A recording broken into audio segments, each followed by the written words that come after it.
Bonsoir, bonsoir à tous les participants à distance. Bonsoir à tous. Nous sommes donc en format hybride pour la première fois entre la rue des Bellefeuilles et Zoom. Donc on espère que tout va bien se passer. Il n'y a pas de raison que ça se passe mal. C'est bon, bonsoir à tous, bonsoir aux participants à distance et bonsoir à tous ceux qui sont et celles qui sont avec nous ce soir. Effectivement, on est ravis avec Drifa et moi-même donc on a de vous accueillir ici en présentiel parce que c'est la première fois finalement depuis la fondation de notre club. On s'est rencontré avec Drifa juste avant le Covid. On s'est dit tiens, on aimerait bien lancer quelque chose autour du management pour les alumni. Et le Covid est arrivé, on a été confinés, donc on a fait beaucoup de webinaires, beaucoup d'animations. Et donc aujourd'hui, c'est la première fois qu'on a le plaisir de vous accueillir en présentiel, donc on est ravis. Et pour parler d'un sujet, je pense qui vous intéresse si vous êtes là, je n'en doute pas, voilà, pour comment gérer cette tension entre gestion individuelle et gestion collective. J'en dis pas plus puisque ça va être notre sujet ce soir et que ça va être introduit dans une vidéo qu'on va vous présenter juste à présent. Mais surtout, j'ai le plaisir donc d'accueillir nos débatteurs qui nous ont fait la joie d'être là ce soir. Donc, Émeric Vincent, qui est directeur de la transformation et de l'innovation RH des Échos Le Parisien, et avec qui on a brainstormé aussi en amont de cette table ronde. Julie Dangtran, qui est DG du groupe chez Episaver Groupe Pomona. Arnaud Tessier, qui est avocat chez Capstan, donc expert en droit du travail.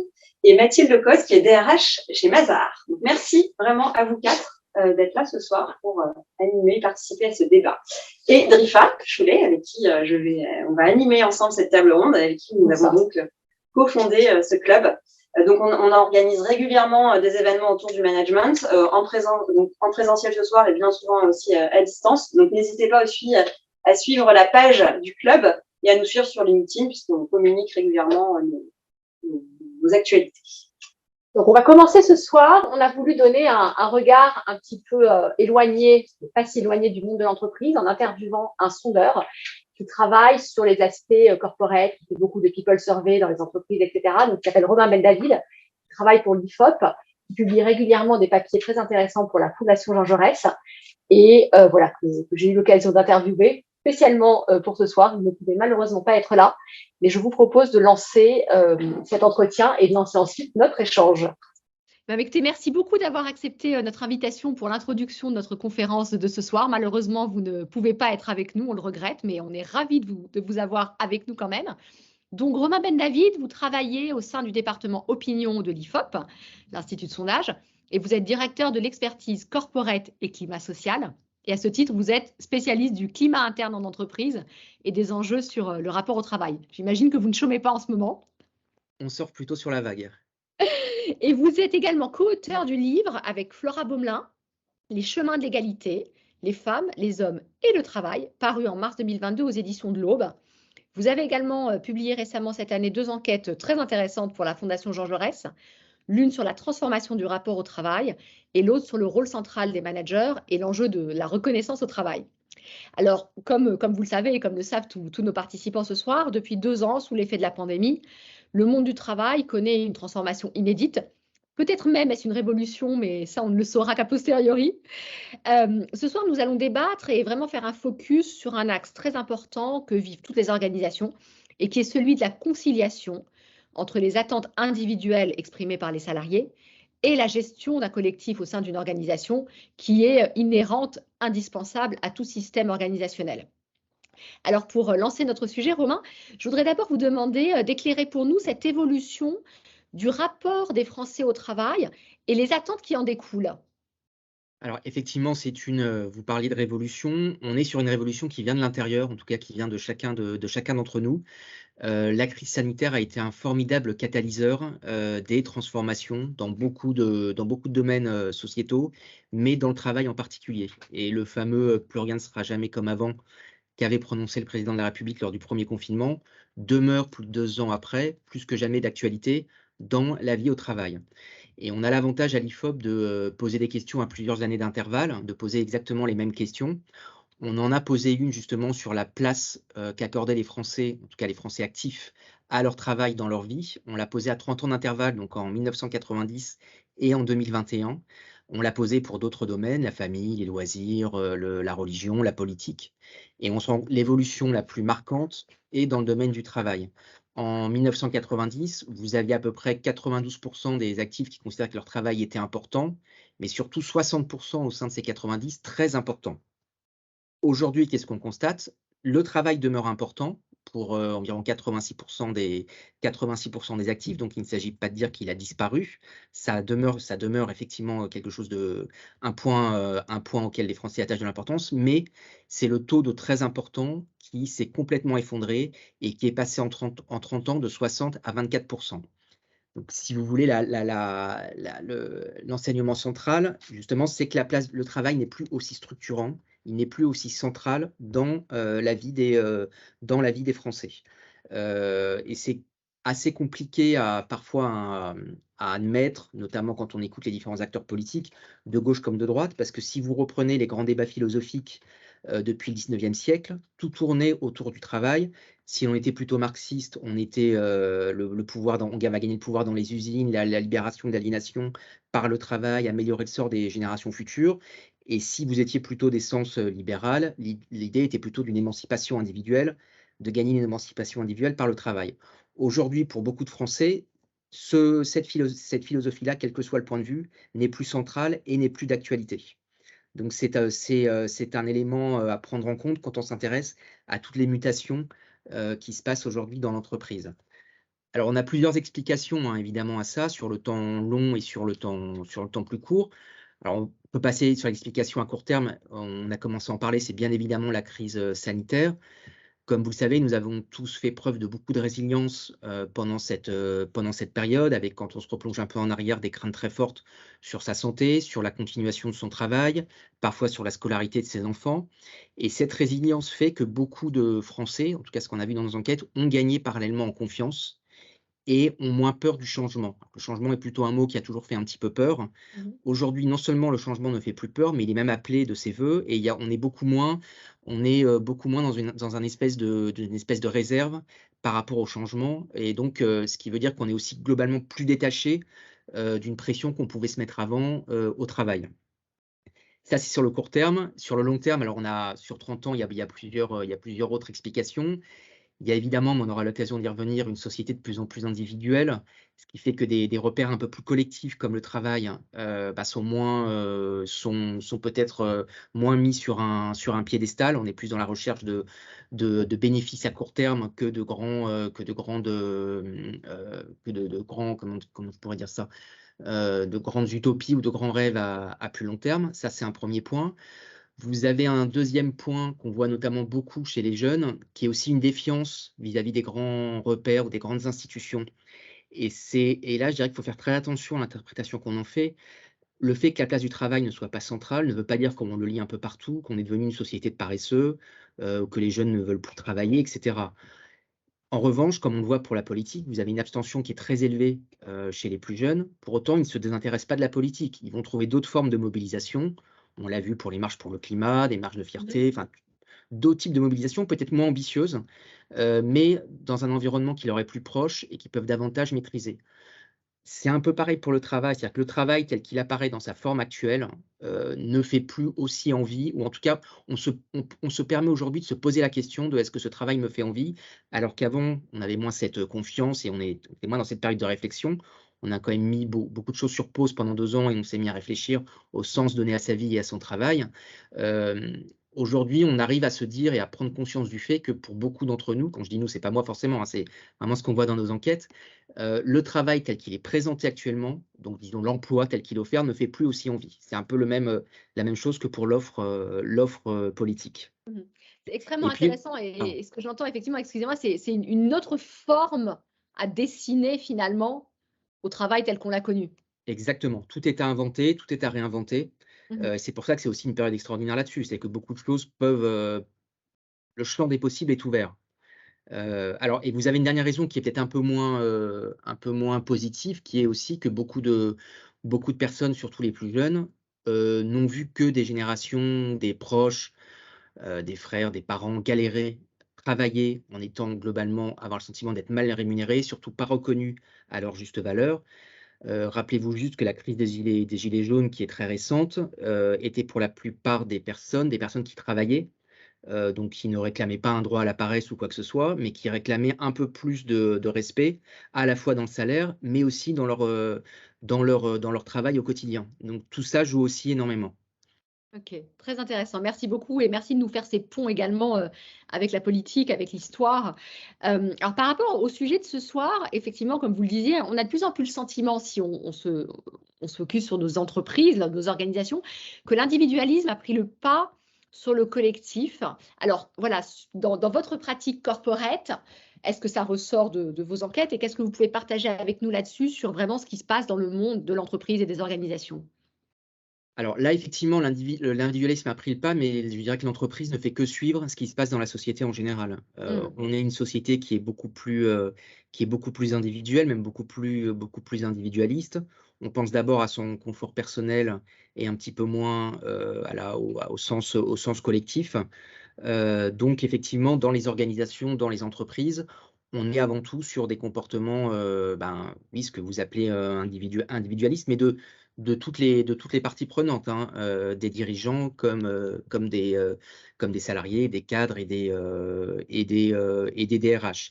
L'idée une fois qu'on a dit ça, c'est comment recréer un collectif, comment recréer un sens général dans l'intérêt de chacun, puisque comme vous le savez, on est dans une période où, il est très difficile à la fois de recruter, en partie pour les raisons qu'on vient d'évoquer, mais aussi de conserver, de fidéliser, les richesses internes, les ressources internes de l'entreprise.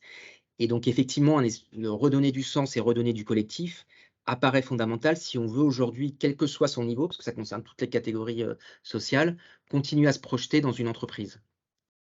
Ouais, continuer à embarquer et à conserver toute cette expérience, ouais. Exactement. Alors, effectivement, on est dans l'idée, que dans le travail, évidemment, ça peut sembler logique, il est important de s'adapter, aux comportements, aux attentes individuelles, mais vos enquêtes font ressortir une insuffisance en France, on ne le sait peut-être pas suffisamment, de l'adaptation des entreprises au parcours individuel. Donc, est-ce que finalement, on pourrait se dire que ce qu'on constate aujourd'hui sur le marché français serait, un rattrapage par rapport à nos voisins? C'est effectivement ça. Quand vous parlez en France qu'on est au fait on s'adapte pas assez aux attentes individuelles, si on veut essayer de comprendre ça, je pense il faut élargir le débat à la culture managériale française.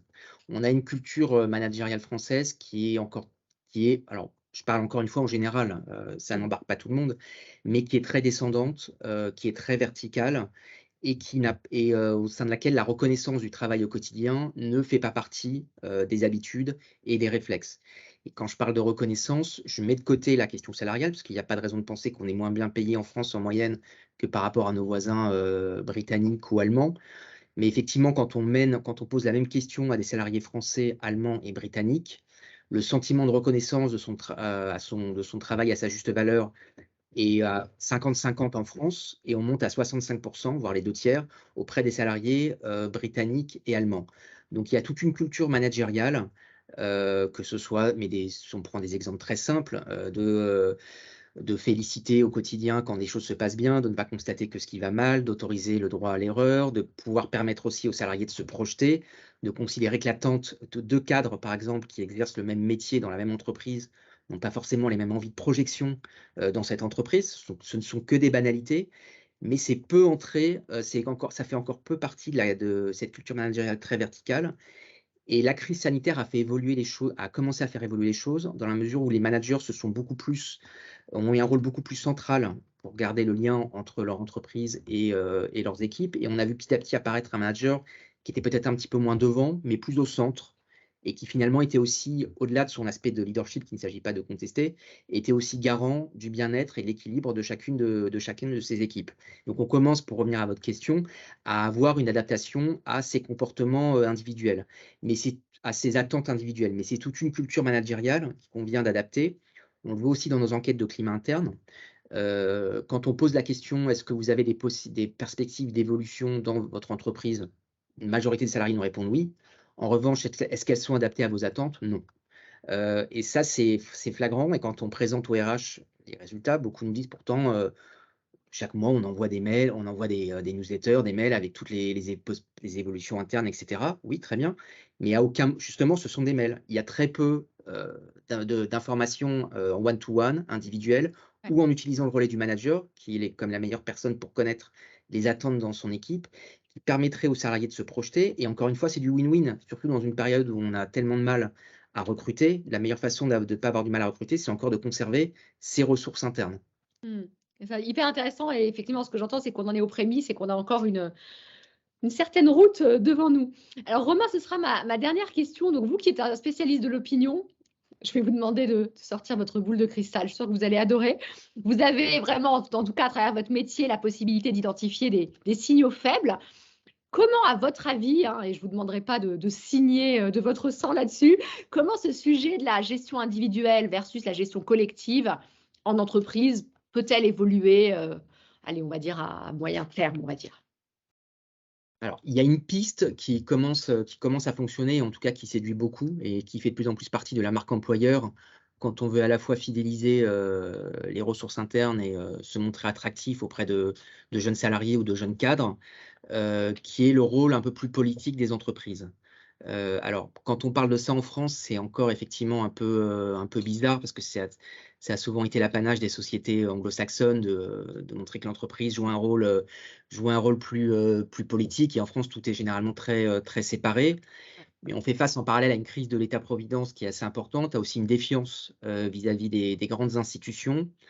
Et beaucoup de salariés, et là c'est plutôt une affaire générationnelle, surtout les plus jeunes d'entre eux, se disent qu'à leur niveau, en tout cas au niveau de leur employeur, au niveau d'un environnement qui est proche, il est peut-être plus facile de faire évoluer les choses en oubliant des grandes utopies collectives, mais par petits pas.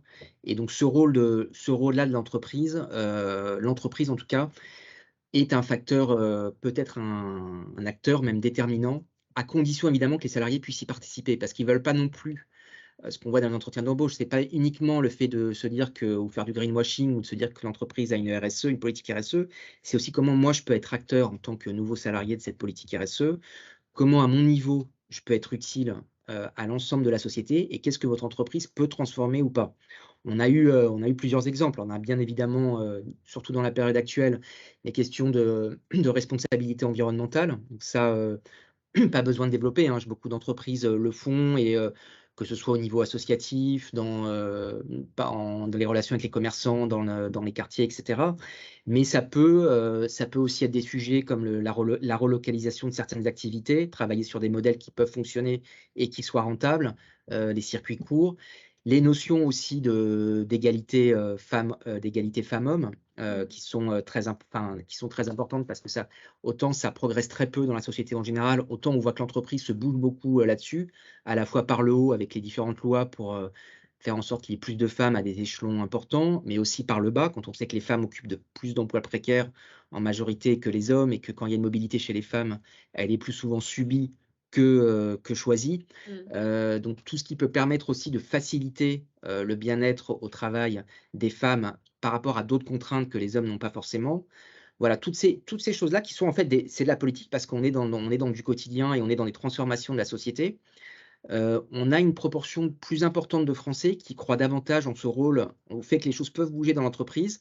Alors, c'est pas, je pense, qu'ils aient plus confiance dans l'entreprise que dans l'État ou qu'ils donnent des vertus mystiques à l'entreprise, simplement qu'eux, ils sont dans l'entreprise, alors qu'ils ne se sentent pas forcément représentés au niveau étatique. Donc, dans l'entreprise, à leur niveau, en y participant, s'ils sentent que la démarche est évidemment sincère en face, ils peuvent faire bouger les choses et c'est aussi un levier formidable pour fidéliser justement ces jeunes salariés à une période où c'est très compliqué.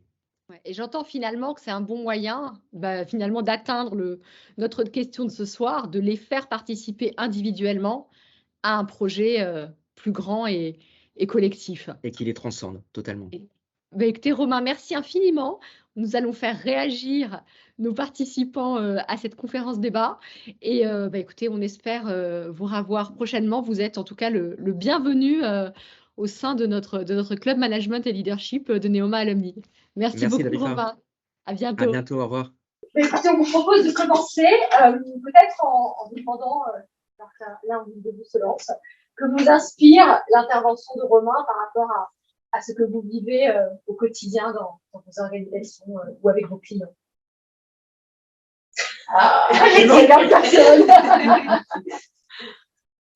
Je Sans brique. Non, mais c'était pas garanti, j'attendais. Non, mais je trouve ça très intéressant ce qu'il a raconté. Donc, pas les clés de la solution, parce qu'on est là pour en débattre. Mais avec quand même 2-3 réflexions, c'est-à-dire que paradoxalement, on dit du collectif, pas de collectif, puis finalement, on crée des réseaux de managers, des réseaux de tech, des réseaux, etc. Donc, on crée des mini-collectifs dans un grand collectif qui est l'entreprise, en attente de besoins individuels. Et pour autant, il faut allier ça aussi avec des envies très spécifiques des uns des autres. Parce que quand j'ai 20 ans, j'ai pas les mêmes envies que lorsque j'en ai 30. Quand j'ai 20 ans d'entreprise ou 30 ans d'entreprise, c'est pas la même chose. Et puis, pour finir juste ce mot-là, sur quelles sont les frontières que l'entreprise doit mettre par rapport à tout ça, et ce qui était un petit peu évoqué dans l'interview, des frontières par rapport à la situation économique, mais aussi des frontières par rapport, c'était la conclusion, aux engagements et à la place de l'entreprise. Est-ce que l'entreprise doit avoir un rôle politique ou pas? Est-ce que la raison d'être est ce rôle politique? Et je m'arrête là. Alors, moi, je vais rebondir là-dessus parce que plus que rôle politique, moi, je parle souvent de rôle social de l'entreprise. Parce qu'en fait, finalement, l'entreprise, c'est à l'image de la société, un endroit où on s'épanouit, où on se réalise, où on apprend des choses et où on gagne aussi un statut d'une certaine façon. Et où finalement, on sert son individualité. Et donc, l'entreprise joue un rôle pour le développement individuel des personnes. Et ce développement-là, il passe par un collectif. Et donc, c'est cet équilibre permanent, en fait, entre le développement personnel et la réalisation collective qui va faire que l'entreprise va fonctionner et va être performante. Et ce que j'ai aussi relevé dans les propos qui m'ont un peu interpellée, c'est que on parle beaucoup de la crise sanitaire et du télétravail et dans la situation qu'on vit aujourd'hui. Mais en fait, ça a été qu'un catalyseur qui a changé ces équilibres-là parce que tout d'un coup, des personnes qui travaillaient avec quelque part quelque chose qui empiétait sur leur vie privée. Moi, je travaille dans des métiers de restauration, donc des métiers où les restaurateurs, ils travaillent le soir, ils travaillent le week-end, etc. Du jour au lendemain, ils se retrouvaient chez eux avec leur famille. Et tout d'un coup, ils se sont dit, tiens, mais il y a une autre vie différente. Et ça a été un catalyseur pour plein de métiers et pour plein de gens. Mais je pense pas que pour autant on soit plus individualiste qu'avant. Je pense qu'on a toujours été on a toujours eu envie de développer son individualité.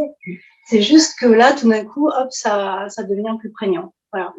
Donc, pour modérer un peu les propos, ce qui est sûr, c'est que c'est quelque chose qui a modifié à tout jamais la façon dont qu'on avait de voir l'entreprise. Et voilà, et on va certainement en parler plus, mais je laisse la parole. Je partage effectivement, moi ça fait beaucoup écho en tout cas de ce que je peux observer dans mon entreprise. Alors moi souvent j'interviens sur le sujet des jeunes parce que chez Mazars la moyenne d'âge est de 29 ans et on recrute énormément de jeunes diplômés. Et donc souvent on a aussi ce discours-là, on l'a attribué beaucoup à tort ou à raison, mais en tous les cas les jeunes ils veulent plus de liberté, plus de facilité, plus de sens, etc. Bien avant la crise d'ailleurs, donc ce sujet avec les sous-jacents bien là, bien avant, et je pense que c'est pas tant un sujet effectivement moi en creusant pas du tout un sujet de génération. Je pense que les jeunes sont plus facilement porte-parole d'attentes sociétales qui ont changé et que la crise a fini de me faire péter au grand jour. Et donc voilà, donc des choses très profondes. Donc moi, merci le Covid. Enfin, je sais que c'est difficile de dire ça, mais en tous les cas, d'un point de vue de transformation, ça a permis vraiment.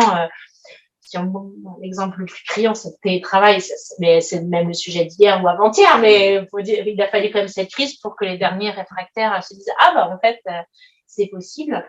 Et c'est vrai qu'aujourd'hui, moi, ce que je constate juste, c'est que il y a eu la révolution numérique. Et est-ce que on a repensé l'organisation du travail? Il y avait beaucoup de choses encore dans les organisations qui découlaient plutôt d'un modèle post-industriel, je trouvais, post-révolution industrielle. Et en fait, aujourd'hui, on vit dans un nouveau monde, en tout cas, comme une économie qui se tertiarise, beaucoup de prestations de services. Le numérique fait que, en fait, il y a des nouveaux modes de travail. Je pense qu'on aspire aussi à des nouvelles choses, mais qui sont dues aussi à une évolution de la société, et puis à ces outils qui font que on arrivait dans l'entreprise et je trouve que ces jeunes ils l'incarnent bien parce que comme ils connaissaient pas, ils arrivaient, vivaient dans un monde pendant 20 ans et ils arrivaient dans l'entreprise. Et c'est vrai qu'il y a des choses quand même encore, et qui sont encore très archaïques, peut-être dans le fonctionnement. Et je pense que c'est ça aujourd'hui, voilà. Peut-être on peut appeler ça la révolution silencieuse qui n'est plus si silencieuse, mais qui amène aussi à une autre façon de penser le travail. On peut voir après la place du travail, est-ce que c'est plus, moins, effectivement. Je pense qu'aujourd'hui, il y a beaucoup de choses qui sont en opposition à des dérives.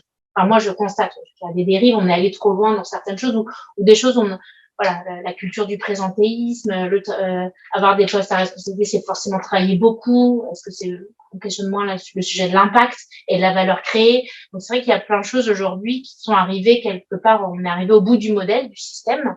Et je pense qu'aujourd'hui, qu'on soit jeune ou moins jeune, on a juste envie, voilà, de le repenser. Donc ça, on va discuter après, voilà, des modalités. Je constate quand même, je sais pas, enfin, ce qui est sûr, c'est que aujourd'hui, on appelle plus à ce qui fait l'individualisme, enfin la singularité des gens. Parce que là, souvent, enfin, l'individualisme c'est bien, mais souvent on le pense comme égoïsme. Moi, je trouve que c'est plutôt que, et ça, je pense, que c'est aussi la révolution numérique, le e-commerce, la société de consommation, le consommateur roi, enfin, qui fait que on a qu'on le veuille ou non, développer chez chaque individu cette notion de quels sont mes besoins émotionnels, quels sont mes besoins à l'instant T. J'ai toujours l'expérience consommateur, donc l'expérience, consommateur, l'expérience collaborateur. Il y a beaucoup de parallèles à fait, ce qu'on vit dans la vraie vie. Et donc, c'est bien, c'est mal. Je pense qu'il y a quand même des changements qui sont plutôt attendus. Et d'un point de vue RH, c'est vrai que ça a nécessité beaucoup de changements. On parle beaucoup plus de marketing, d'approche user-centrique, de besoin des candidats versus collaborateurs, alors qu'avant, ça nous paraissait aberrant d'un point de vue RH d'avoir des programmes différenciés parce que c'est pas très admis intellectuellement de faire de la segmentation puisqu'il fallait que tout le monde, sous prétexte que tout le monde est égaux, et c'est vrai, on voulait adresser les mêmes programmes pour tout le monde. Et en fait, il y a des gens qui s'y retrouvaient et d'autres non. Donc moi, ça, je trouve ça, par exemple, extrêmement bénéfique, même si c'est toujours un enjeu d'équilibre. L'idée, c'est voilà, oui, sans détériorer la notion du collectif. Et en fait, ce qu'on a géré, en tout cas en entreprise, c'est quand justement nos intérêts personnels viennent s'opposer aux intérêts du collectif. Et là, oui, parfois, on voit un petit peu des sujets complexes à adresser. C'est ça. Merci Mathilde. Alors du coup, j'ai très envie de demander à Arnaud de nous éclairer sur la partie droit du travail par rapport à cet aspect que vous mentionniez, Mathilde. Ouais, je voudrais rebondir sur ce que vous avez dit. En fait, c'est l'attente depuis bien longtemps. La crise n'a fait que révéler. Mais en droit du travail, et surtout le regard du juge porté sur le contrat de travail, il vise à donner des droits individuels. Le rapport au travail, le contrat de travail n'est pas un acte d'adhésion. Dans le regard du juge, c'est une façon d'obtenir des droits individuels. Alors, on le voit à travers deux choses. La première, c'est qu'il y a une tentation d'aspirer vers le contrat de travail des situations qui n'étaient pas des contrats de travail. On peut penser à la télé-réalité, vous vous souvenez de l'arrêt celui de la tentation. On a des tentateurs qui ont été considérés parce qu'ils respectaient des règles du jeu, qui ont été considérés sous étant liés par un contrat de travail et une société de production. On a les VTC, Uber, les Deliveroo, qui sont des auto-entrepreneurs mais liés à un algorithme dont on considère que c'est une subordination, la subordination numérique. Donc, voilà. Mais le juge aspire vers le contrat de travail parce qu'il a le sentiment qu'il va délivrer des droits individuels. Donc, c'est vraiment un prisme et un travers, un biais qui donne effectivement le sentiment que le contrat de travail vient conférer du gilet droit. Ça, c'est un vrai truc. Et même quand il y a une démarche qui semble plus collective, et bien finalement, c'est pour donner des droits individuels. Il y a toute une jurisprudence qui s'est développée sur l'égalité de traitement.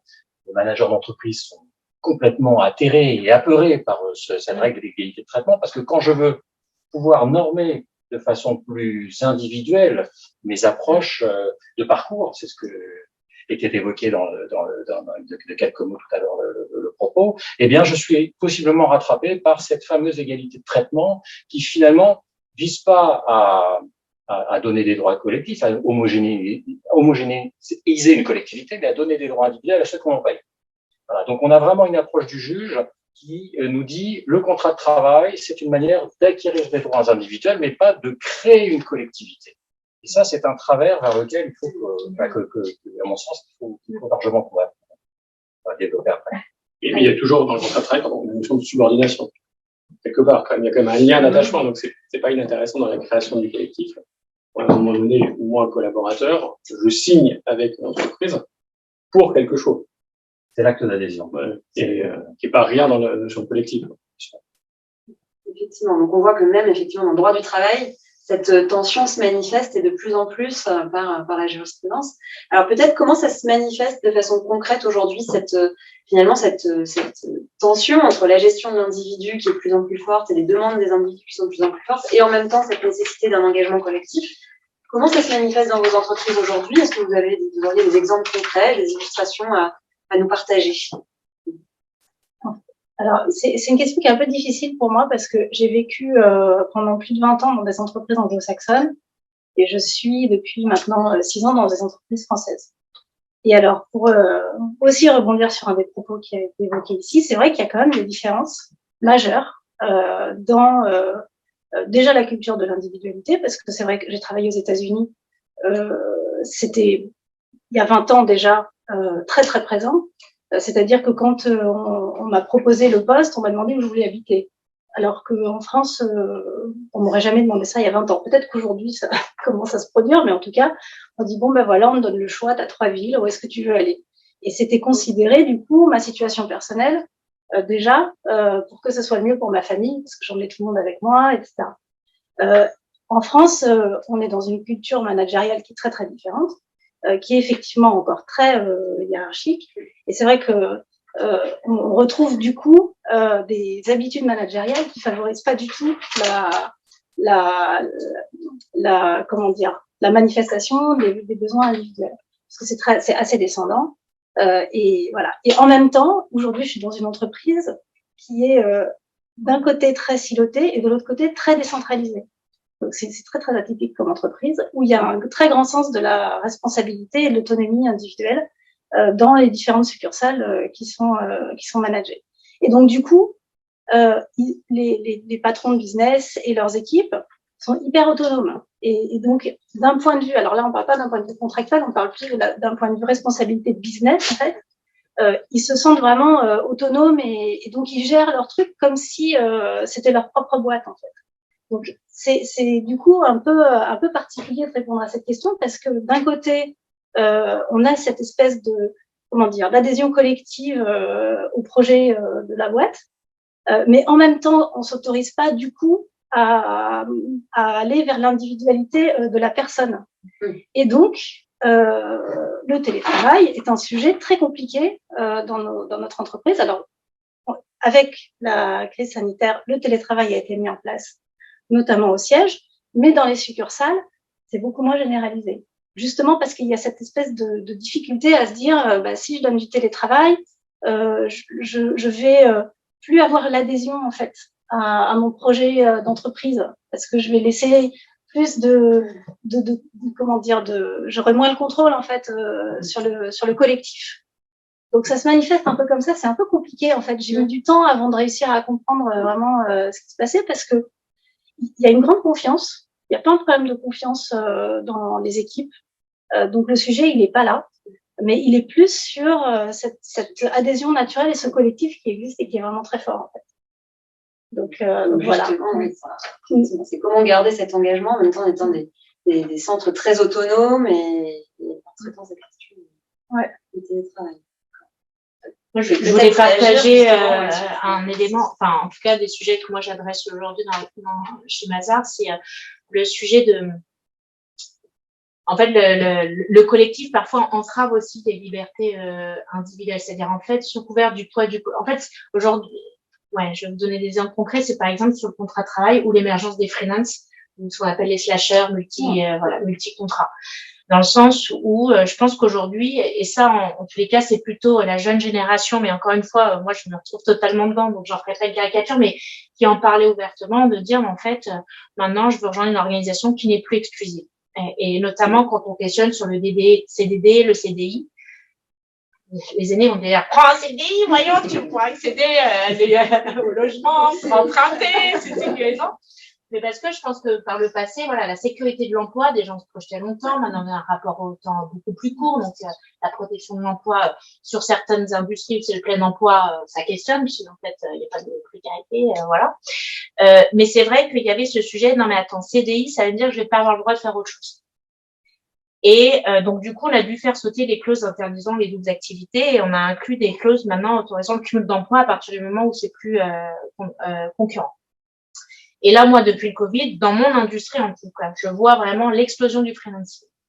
Et en 2019, on avait fait une enquête auprès des jeunes et on disait, mais dans quelle entreprise idéalement vous aimeriez travailler? Le plus grand score, c'était être mon propre patron. Qui voulait pas dire être forcément chef d'entreprise, créer de l'emploi et embaucher des gens, mais c'était être à mon compte, auto-entrepreneur en fait. Le statut d'auto-entrepreneur qui était un peu travailler quand je veux, pour qui je veux, comme je veux. Totale liberté. Et je pense qu'aujourd'hui, il y a un vrai sujet sur quel mode de collaboration dans l'entreprise. À la fois, en fait, bon, déjà, tout le monde n'est pas fait pour être indépendant, freelance ou salarié. Moi, j'adore travailler dans une entreprise, parce que j'aime le poids du collectif, le projet commun, etc. Mais c'est vrai que ça vient questionner sur, quelque part, cette notion de confiance et de liberté réciproque. Parce qu'aujourd'hui, il y a aussi beaucoup d'entreprises qui sont privatives. À partir du moment où tu es dans mon collectif, je t'interdis de travailler autre chose. Quelque part, je pense qu'il y a eu ce sujet aussi via le contrat de travail de est-ce que c'est le temps que j'achète ou est-ce que je rémunère la compétence au juste prix? Et je pense qu'aujourd'hui, on a beaucoup critiqué l'ubérisation, etc. Mais je pense qu'en tout cas, dans certaines industries, si je prends les métiers de dev, la tech, data scientist, vous l'avez tout de suite compris, même aujourd'hui, ce sujet d'émancipation et dire je vais monétiser mes compétences au juste prix, en fait. Si tout le monde me demande, si mes compétences sont si rares, quelque part, et donc ça, je trouve assez intéressant aujourd'hui dans le débat. J'y vois pas forcément une fuite du collectif. C'est que le collectif n'a peut-être pas respecté, en fait, quelque part, sous couvert de je rejoins un collectif, quelle est ma part de liberté. Et un dernier exemple que je voulais témoigner, c'est qu'il y a 15 jours, j'ai une consultante qui vient me voir, donc talent, top talent de la boîte. Je veux dire, elle sait tous les jours, elle disait voilà, j'ai plein de reconnaissance, etc. Et elle vient me voir, elle me dit bah voilà. J'ai besoin de retrouver j'aimerais pouvoir continuer à travailler pour Mazars que j'adore. J'adore l'équipe, etc. Super boîte. Mais, je suis à un moment de ma vie où j'ai besoin de reprendre le pouvoir sur ma gestion du temps, sur ma vie, en fait. Et en fait, sous couvert d'engagement et d'appartenance au collectif, je me sens dépossédée parce qu'en fait, moi, par exemple, j'ai envie de modéliser un peu mon temps de travail différemment, enfin, modérer mon investissement. Je sens que je suis à un moment de ma vie où c'est peut-être pas un temps plein, c'est peut-être quelques jours par semaine. Alors, on pourrait dire, c'est pas grave, voilà, on n'a qu'à faire un temps partiel. Je dis, non, mais tu vois, le problème, c'est que ça me culpabilise. Mon investissement dans le collectif me fait que je n'arrive pas à me retirer. En fait, je me sens rattrapée quand il va y avoir un coup de bourre, je vais me ressentir de voilà, etc. Et j'ai trouvé ça intéressant parce que du coup, le poids du collectif que moi, je supporte à fond, etc., peut avoir aussi parfois des effets pervers parce que dans ce collectif-là, on voudrait que tout le monde pense de la même façon, tout le monde s'investisse de la même façon, etc. C'est un peu, pardon, mais je fais le parallèle en couple, en amour, quoi. Mais ça veut dire en fait, voilà, on voudrait faire la jalousie versus, par exemple, être privatif sous couvert de, voilà. Est-ce que quelque part le collectif n'est pas devenu de la possession? Moi, je questionne vraiment sur, ça reste des individus qui ont le droit de travailler, leur talent, pourquoi on devrait être exclusif dans une entreprise, pourquoi, on pourrait pas laisser à chacun. Et je pense qu'il y a un peu ce sujet-là. Alors, tout simplement parce que comme c'est difficile de le faire à la maille individuelle, on met souvent des processus collectifs parce qu'en fait, on va avoir du mal à dire, dans ce cas précis, c'est plus malin de faire ainsi, dans ce cas précis, donc on va faire une règle de télétravail ainsi, donc c'est plus facile à gérer, mais je sens que en tous les cas, parfois ça peut être vu aussi comme possession privative de droit, et j'ai l'impression que c'est ça qui est en train de se jouer, en tout cas dans l'entreprise, c'est reprendre un peu le pouvoir sur la crise du travail, sur sa vie en fait, mais en fait, est-ce que je subis plus aujourd'hui ma vie, en tout cas dans la dimension travail. Je sais pas ce que vous en pensez. Ouais, je suis partagée parce que je me dis qu'il y a d'autres moyens en fait d'enlever ce sentiment de culpabilité et de trouver cet équilibre-là. Et la question que je me pose et que je me suis d'ailleurs posée plusieurs fois récemment parce que j'ai eu notamment deux jeunes femmes qui sont venues me voir en me disant je démissionne, mon mari a trouvé un job à Bordeaux, je m'en vais. Moi je suis là, non. parce que c'est pas une raison. On va trouver alors, est-ce qu'on crée des, donc ça c'est des problématiques, est-ce qu'on crée des exceptions? Si on commence à créer des exceptions, comment on les gère? Est-ce qu'il faut tout contractualiser, etc., etc. Donc ça pose plein de questions. Mais je me dis qu'il y a quand même, parce que est-ce qu'il vaut mieux avoir des personnes qui sont 100% du temps dédiées à l'entreprise et qui sont en CDI, qui travaillent à 100% du temps pour l'entreprise, mais qui sont délocalisées et qui peuvent travailler à distance et qui viennent de temps en temps, mais qu'on intègre, ou avoir des personnes plutôt comme ça, à temps partiel ou en mode freelance ou conseil, qui sont à temps partiel, mais du coup qui sont pas full de la boîte, mais qui auront cette liberté et peut-être aussi cette ouverture d'esprit, parce que ça permet aussi d'apporter des choses de l'extérieur. Moi, je trouve ça hyper riche toujours d'avoir d'autres perspectives qui rentrent dans l'entreprise. Donc, voilà, ça c'est des questions. Alors peut-être c'est un mix des deux, je sais pas, mais ça devient compliqué après à gérer pour les managers. Vous avez les managers aussi, on n'en a pas parlé encore des managers, hein, mais dans cette transition, il faut voir que c'est quand même compliqué pour eux de changer. C'est une nouvelle façon de travailler, en fait. Donc voilà. Donc, oui, c'est pas si facile. Oui, réagir sur trois petites choses. En fait, cette situation-là que vous évoquiez, dans la presse, on la connaît depuis longtemps avec les pigistes. Les pigistes, c'est quelqu'un qui est, si je simplifie un petit peu, payé à l'article. Mais il y a beaucoup de débats pour savoir est-ce qu'il est payé à l'article et point barre, ou est-ce que c'est un CDI qui a une modalité un peu pratique. Et donc, ce qui est intéressant quand on regarde les pigistes, vous avez deux sortes de pigistes. Ceux qui veulent absolument pas rentrer dans un cadre collectif et qui sont contents parce qu'ils pigent un jour pour les Échos, un jour pour d'autres titres, hein, ou pour le Parisien et d'autres titres. Et puis, il y en a qui sont quasi exclusifs et qui veulent absolument avoir tous les avantages liés au CDI, mais pourtant quand même garder leur statut de pigiste. Donc, ce côté-là un peu freelance, alors, s'il y en a dans la salle, c'est un mot que je ne redirai pas, hein, mais statut un peu particulier, il est débattu tous les jours, et il n'est pas complètement tranché d'un point de vue droit. Mais si je vais un petit peu plus loin sur la notion de journaliste, ce qui est intéressant chez nous, c'est que, en fait, toutes les qualités qu'on demande aux journalistes professionnellement, l'indépendance, la critique permanente, l'interrogation, etc., en font presque des défauts ou des difficultés dans un collectif d'entreprise.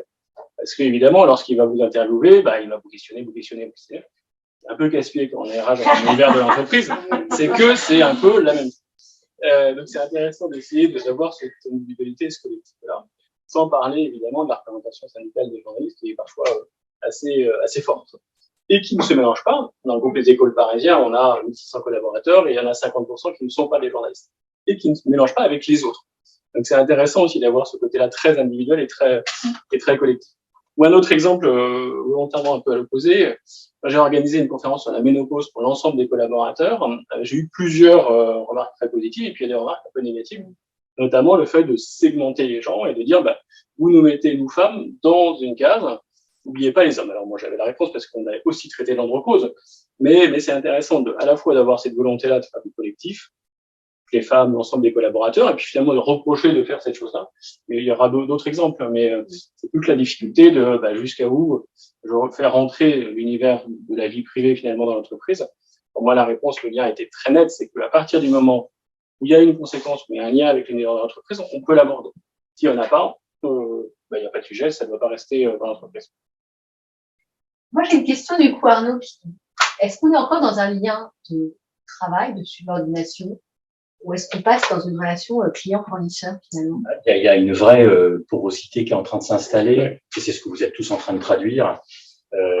On regarde avec les yeux du passé les situations d'aujourd'hui et de demain, et ça c'est un vrai sujet, parce que dès qu'on se retrouve confronté au juge, le juge il a les cheveux blancs, il habite à la cour de cassation qui a de l'horloge, et il vit comme dans les années 70. Donc, il s'agit de la et il l'a créé, voilà. Il l'a créé, les pigistes se connaissent bien, on a des personnes qui sont très indépendantes, qui sont très contentes de ce statut, et puis patatras, le jour où la situation se déroule mal, on vient requalifier le bénéfice d'un contrat de travail durée indéterminée. Donc on casse un peu, on scie un peu la branche sur laquelle on est soi-même assis. C'est la même chose avec les intermittents. Hein. Les intermittents, je vais caricaturer un peu, mais il y a une architecture de travail qui oscille entre je vais travailler pour aller recharger mes droits, je gère, etc. Donc, il y a quand même un certain nombre de situations dans lesquelles on vient bénéficier d'un statut de contractuel. Tous les freelances, c'est pareil. Enfin, on a une le contrat de travail, c'est la subordination juridique.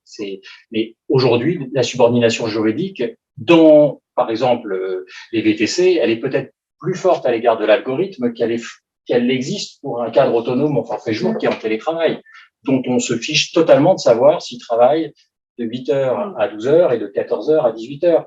Il va se reconnecter, se déconnecter, chercher les enfants, etc. Donc, il y a une porosité totale des concepts qui est en train de flouter les frontières du salariat, les frontières du freelance, etc. Donc, je pense qu'il faut que les entreprises poussent pour que justement ça soit pas un problème. On va être dans un collectif qui va être élargi. Les DRH ont une super opportunité qui est de devenir les DRH d'une collectivité élargie qu'il faut rassembler. Donc, quel projet collectif je nourris? Et je m'en fiche du statut contractuel, parce qu'effectivement, le paradigme du CDI pour aller acheter un appartement, trouver un prêt, c'est une catastrophe. Il faut que le législateur intervienne aussi. Les entreprises, elles y ont résolu ces questions sur l'accès au logement. Je suis un jeune, je suis en période d'essai, j'ai un pauvre CDD, comment je fais, etc. On a des solutions. Donc, faut pousser un peu. Il faut que le sujet du format contractuel, ça soit pas un sujet pour qu'on puisse embrasser des destins individuels qu'on arrive à glisser dans une collectivité. Et puis je voulais revenir, en tout cas moi ce que j'ai constaté aussi parfois derrière ce sujet de le lien de le lien de collaboration, mode de collaboration différent, c'est que j'ai déjà entendu gens qui dire mais je préfère bosser pour un client que pour un patron. En fait, c'est cette notion de, je pense aussi qu'il va venir questionner le sens. Enfin, moi en tous les cas, je vois qu'il y a un sujet de, même moi en tant que DRH, je me dis, je suis au service de mes collaborateurs, mais au service pas assouvi. C'est-à-dire que je vais penser client, satisfaction. C'est une façon, je pense, de me dire qu'est-ce qui me drive. Voilà. Je trouve que ça a beaucoup plus de sens en termes d'impact d'œuvrer à faire ça bien, plutôt de me dire je bosse pour quelqu'un qui me dit de faire comme ça. Et je pense que c'est vrai, le sujet dernièrement, depuis ces dernières années, on parle beaucoup de quête de sens. Et moi, au début, je pensais que c'était forcément travailler pour une boîte qui a une mission sociale, environnementale, etc. Et en fait, on va venir beaucoup plus sur ce que tu disais tout à l'heure, sur la notion de responsabilisation individuelle aussi. C'est-à-dire que le sens, c'est beaucoup quand je me lève le matin, je sais à quoi je sers et voilà, pourquoi je me lève, qu'est-ce que je vais faire et quel est l'impact. Donc, il y a cette notion, effectivement, qu'il y a dit dans la vidéo, d'utilité, de reconnaissance. Et puis, il y a cette notion d'être capable d'être libre, de faire preuve de libre arbitre, c'est-à-dire de pouvoir prendre ses propres décisions, en assumer après, voilà. Et donc, je pense que dans ce mode de collaboration, il y a un peu ça aussi, c'est-à-dire que le fait de changer fait que, voilà, on se retire un peu derrière lien de subordination, d'être dans une relation managériale très top-down, qui manage pas toujours par le sens, beaucoup par le contrôle, par le process, etc. C'est une façon, je trouve, assez vertueuse de se dire, je vais plutôt essayer de me mettre dans un autre mode qui fait, voilà, au service d'eux et d'apporter satisfaction, voilà, un sentiment d'utilité. Enfin, je constate qu'il y a aussi ça, plus que forcément la liberté je dirais, ne plus avoir aucune contrainte. C'est pas toujours ça, voilà, la quête derrière ce mode de collaboration. Et avec la difficulté dans ces cas-là, je trouve, de faire comprendre que l'utilité que je peux avoir hors société n'a pas forcément la même signification que l'utilité que j'ai dans l'entreprise. Notamment, vous évoquiez l'aspect environnemental et autres, les engagements qu'on peut avoir associatifs, tout ça, les traduire après dans un contexte économique, il y a parfois un gap à franchir qui n'est pas possible. Et là, il faut vous faire comprendre. Vous passez de la passion à l'action en traversant avec la raison, c'est pas toujours aisé. Ça, c'est un vrai enjeu, je trouve. Alors, l'environnement, c'est ultra classique aujourd'hui, mais toutes les questions sociétales. Je vais prendre un contre-exemple aussi par rapport à la situation que vous évoquiez tout à l'heure avec vos consultants. Je suis donc associé d'un cabinet d'avocats. On est une centaine à Paris. Et donc, j'ai un certain nombre de collaborateurs. On a une désaffection. Donc, ce sont des libéraux. Ils sont leurs associés, enfin, ils sont tous collaborateurs de la structure, donc on leur donne à manger. Ils sont nourris, ils sont chauffés, mais ils sont indépendants. Et c'est vraiment l'ADN d'un avocat. On fait aussi cette formation pour avoir ça. Il y a une désaffection totale, là, le barreau de Paris s'en inquiète énormément actuellement, parce que dans les 5 premières années, il y a une fuite. Il y a un collaborateur qui est démissionné à la fin de la semaine dernière en me disant, je veux rejoindre l'entreprise, je vais moins travailler. Voilà, donc, je n'ai pas envie de cette indépendance. Alors, je lui ai dit, tu vas pas bosser moins en entreprise. Je pense que tu n'as pas encore bien compris. Voilà. Encore quelques mois, pas trop tôt. Non, mais voilà, donc c'est assez amusant parce que finalement, on est un peu en permanence dans la recherche de ce qu'on n'a pas. Donc, et c'est pour ça que je dis que le format contractuel importe peu, parce que ce qui va être important, c'est quel est le collectif qui m'embarque. Ça me paraît important. Et je pense et je vous rejoins parfaitement, aujourd'hui, c'est un peu la tarte à la crème de dire qu'il y a une quête de sens. Voilà, en revanche, il faut qu'on détermine quel est le sens du travail de chacun. Et quel que soit son job, et surtout pour ceux qui paraissent assez éloignés du cœur du réacteur, parce que les consultants, c'est les stars, mais effectivement, la compta, comment j'embarque dans un projet qui est unique. Et on voit qu'il y a un point commun sur l'organisation personnelle. Alors, dans un cas, on sait que ce sera mieux géré en étant indépendant et dans un autre en étant salarié. Mais finalement, c'est la même envie de pouvoir gérer son temps quelque part de façon et en fait, pourquoi on observe ce changement, à mon avis, c'est parce qu'il y a eu tellement de développement sur les dernières années et de success stories, de gens qui ont monté leur boîte, toutes ces startups qui se sont montées. Il y a quand même eu toute cette vague qui a donné envie, en fait. Alors que moi, quand je suis sortie de l'école, le Graal, c'était de rentrer chez L'Oréal, quoi. Enfin, quand on faisait du marketing. Donc, et aujourd'hui, c'est plus du tout ça, mais parce qu'il y a tous ces contre-exemples, en fait. Et exactement, en fait, on a envie, finalement, de ce qu'on n'a pas eu avant, et donc on veut tester des nouvelles choses, mais je pense qu'on va retrouver un équilibre à un moment donné. Et puis, il faut que l'entreprise s'adapte. C'est ça aussi. Et s'adapte pas forcément très vite, en fait. On reste dans nos anciens codes. Vous parliez du juge qui a les cheveux blancs, les patrons du CAC 40, ils ont à peu près le même profil, quoi. Ils ensemble.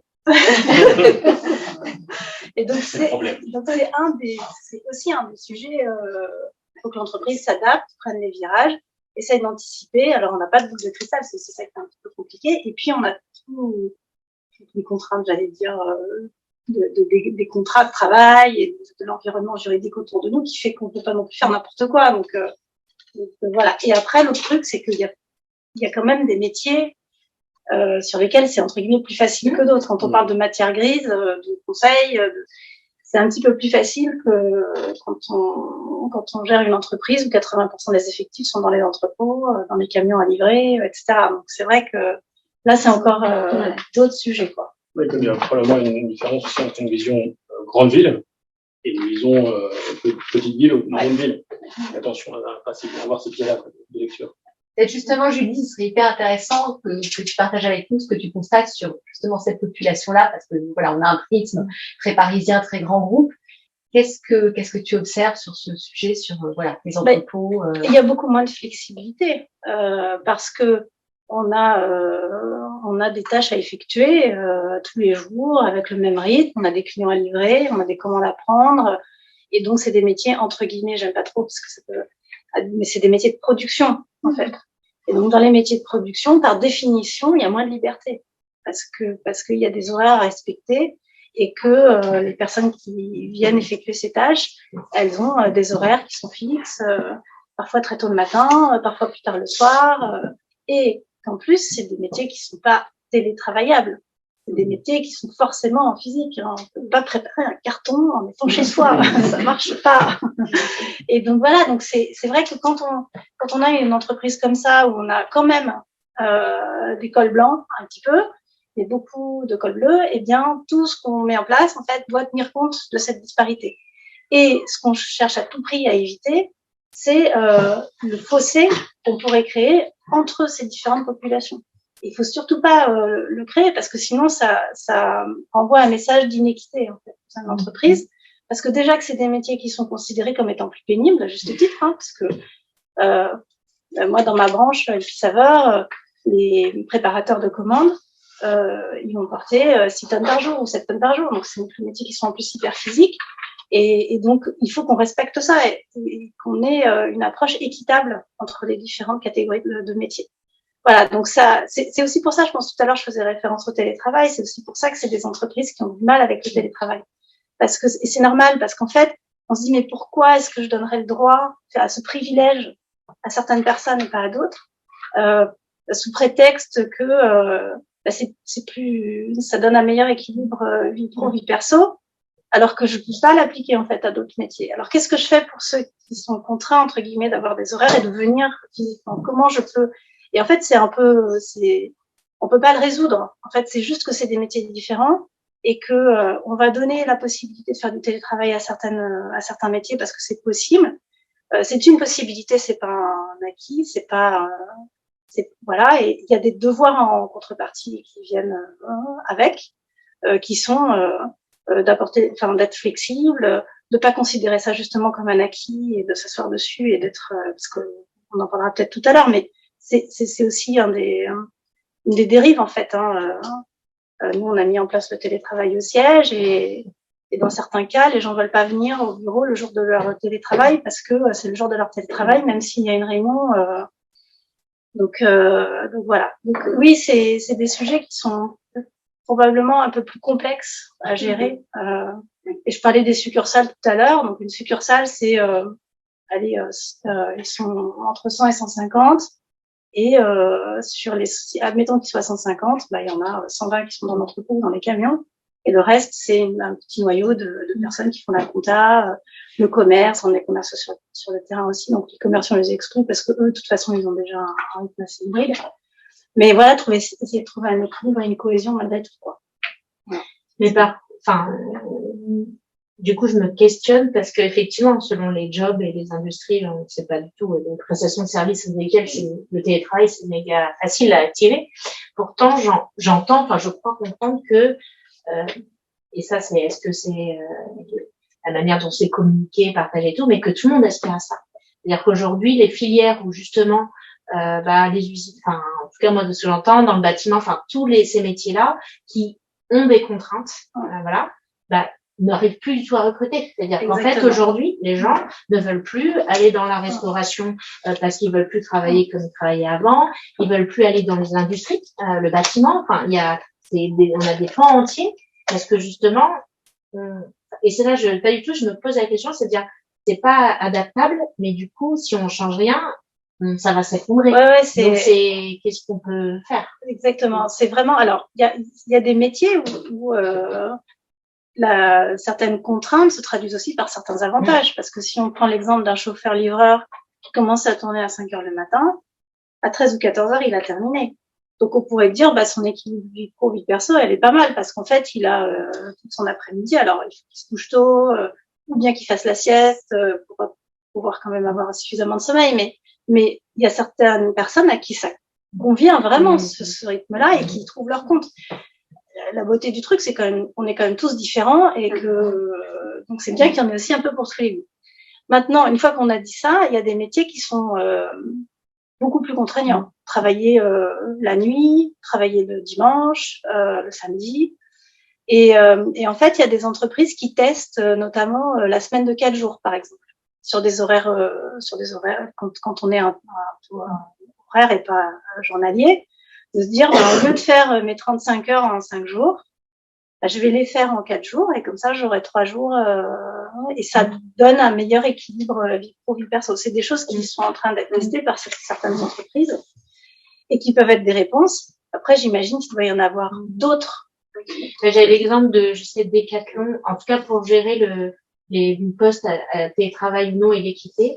C'est qu'en fait, ils ont mixé les fiches de poste parce que des gens, par exemple, sur site, en magasin, par exemple, le fait qu'ils puissent une journée contribuer à d'autres tâches, ils peuvent faire de la finance, de la compta, de la com, etc.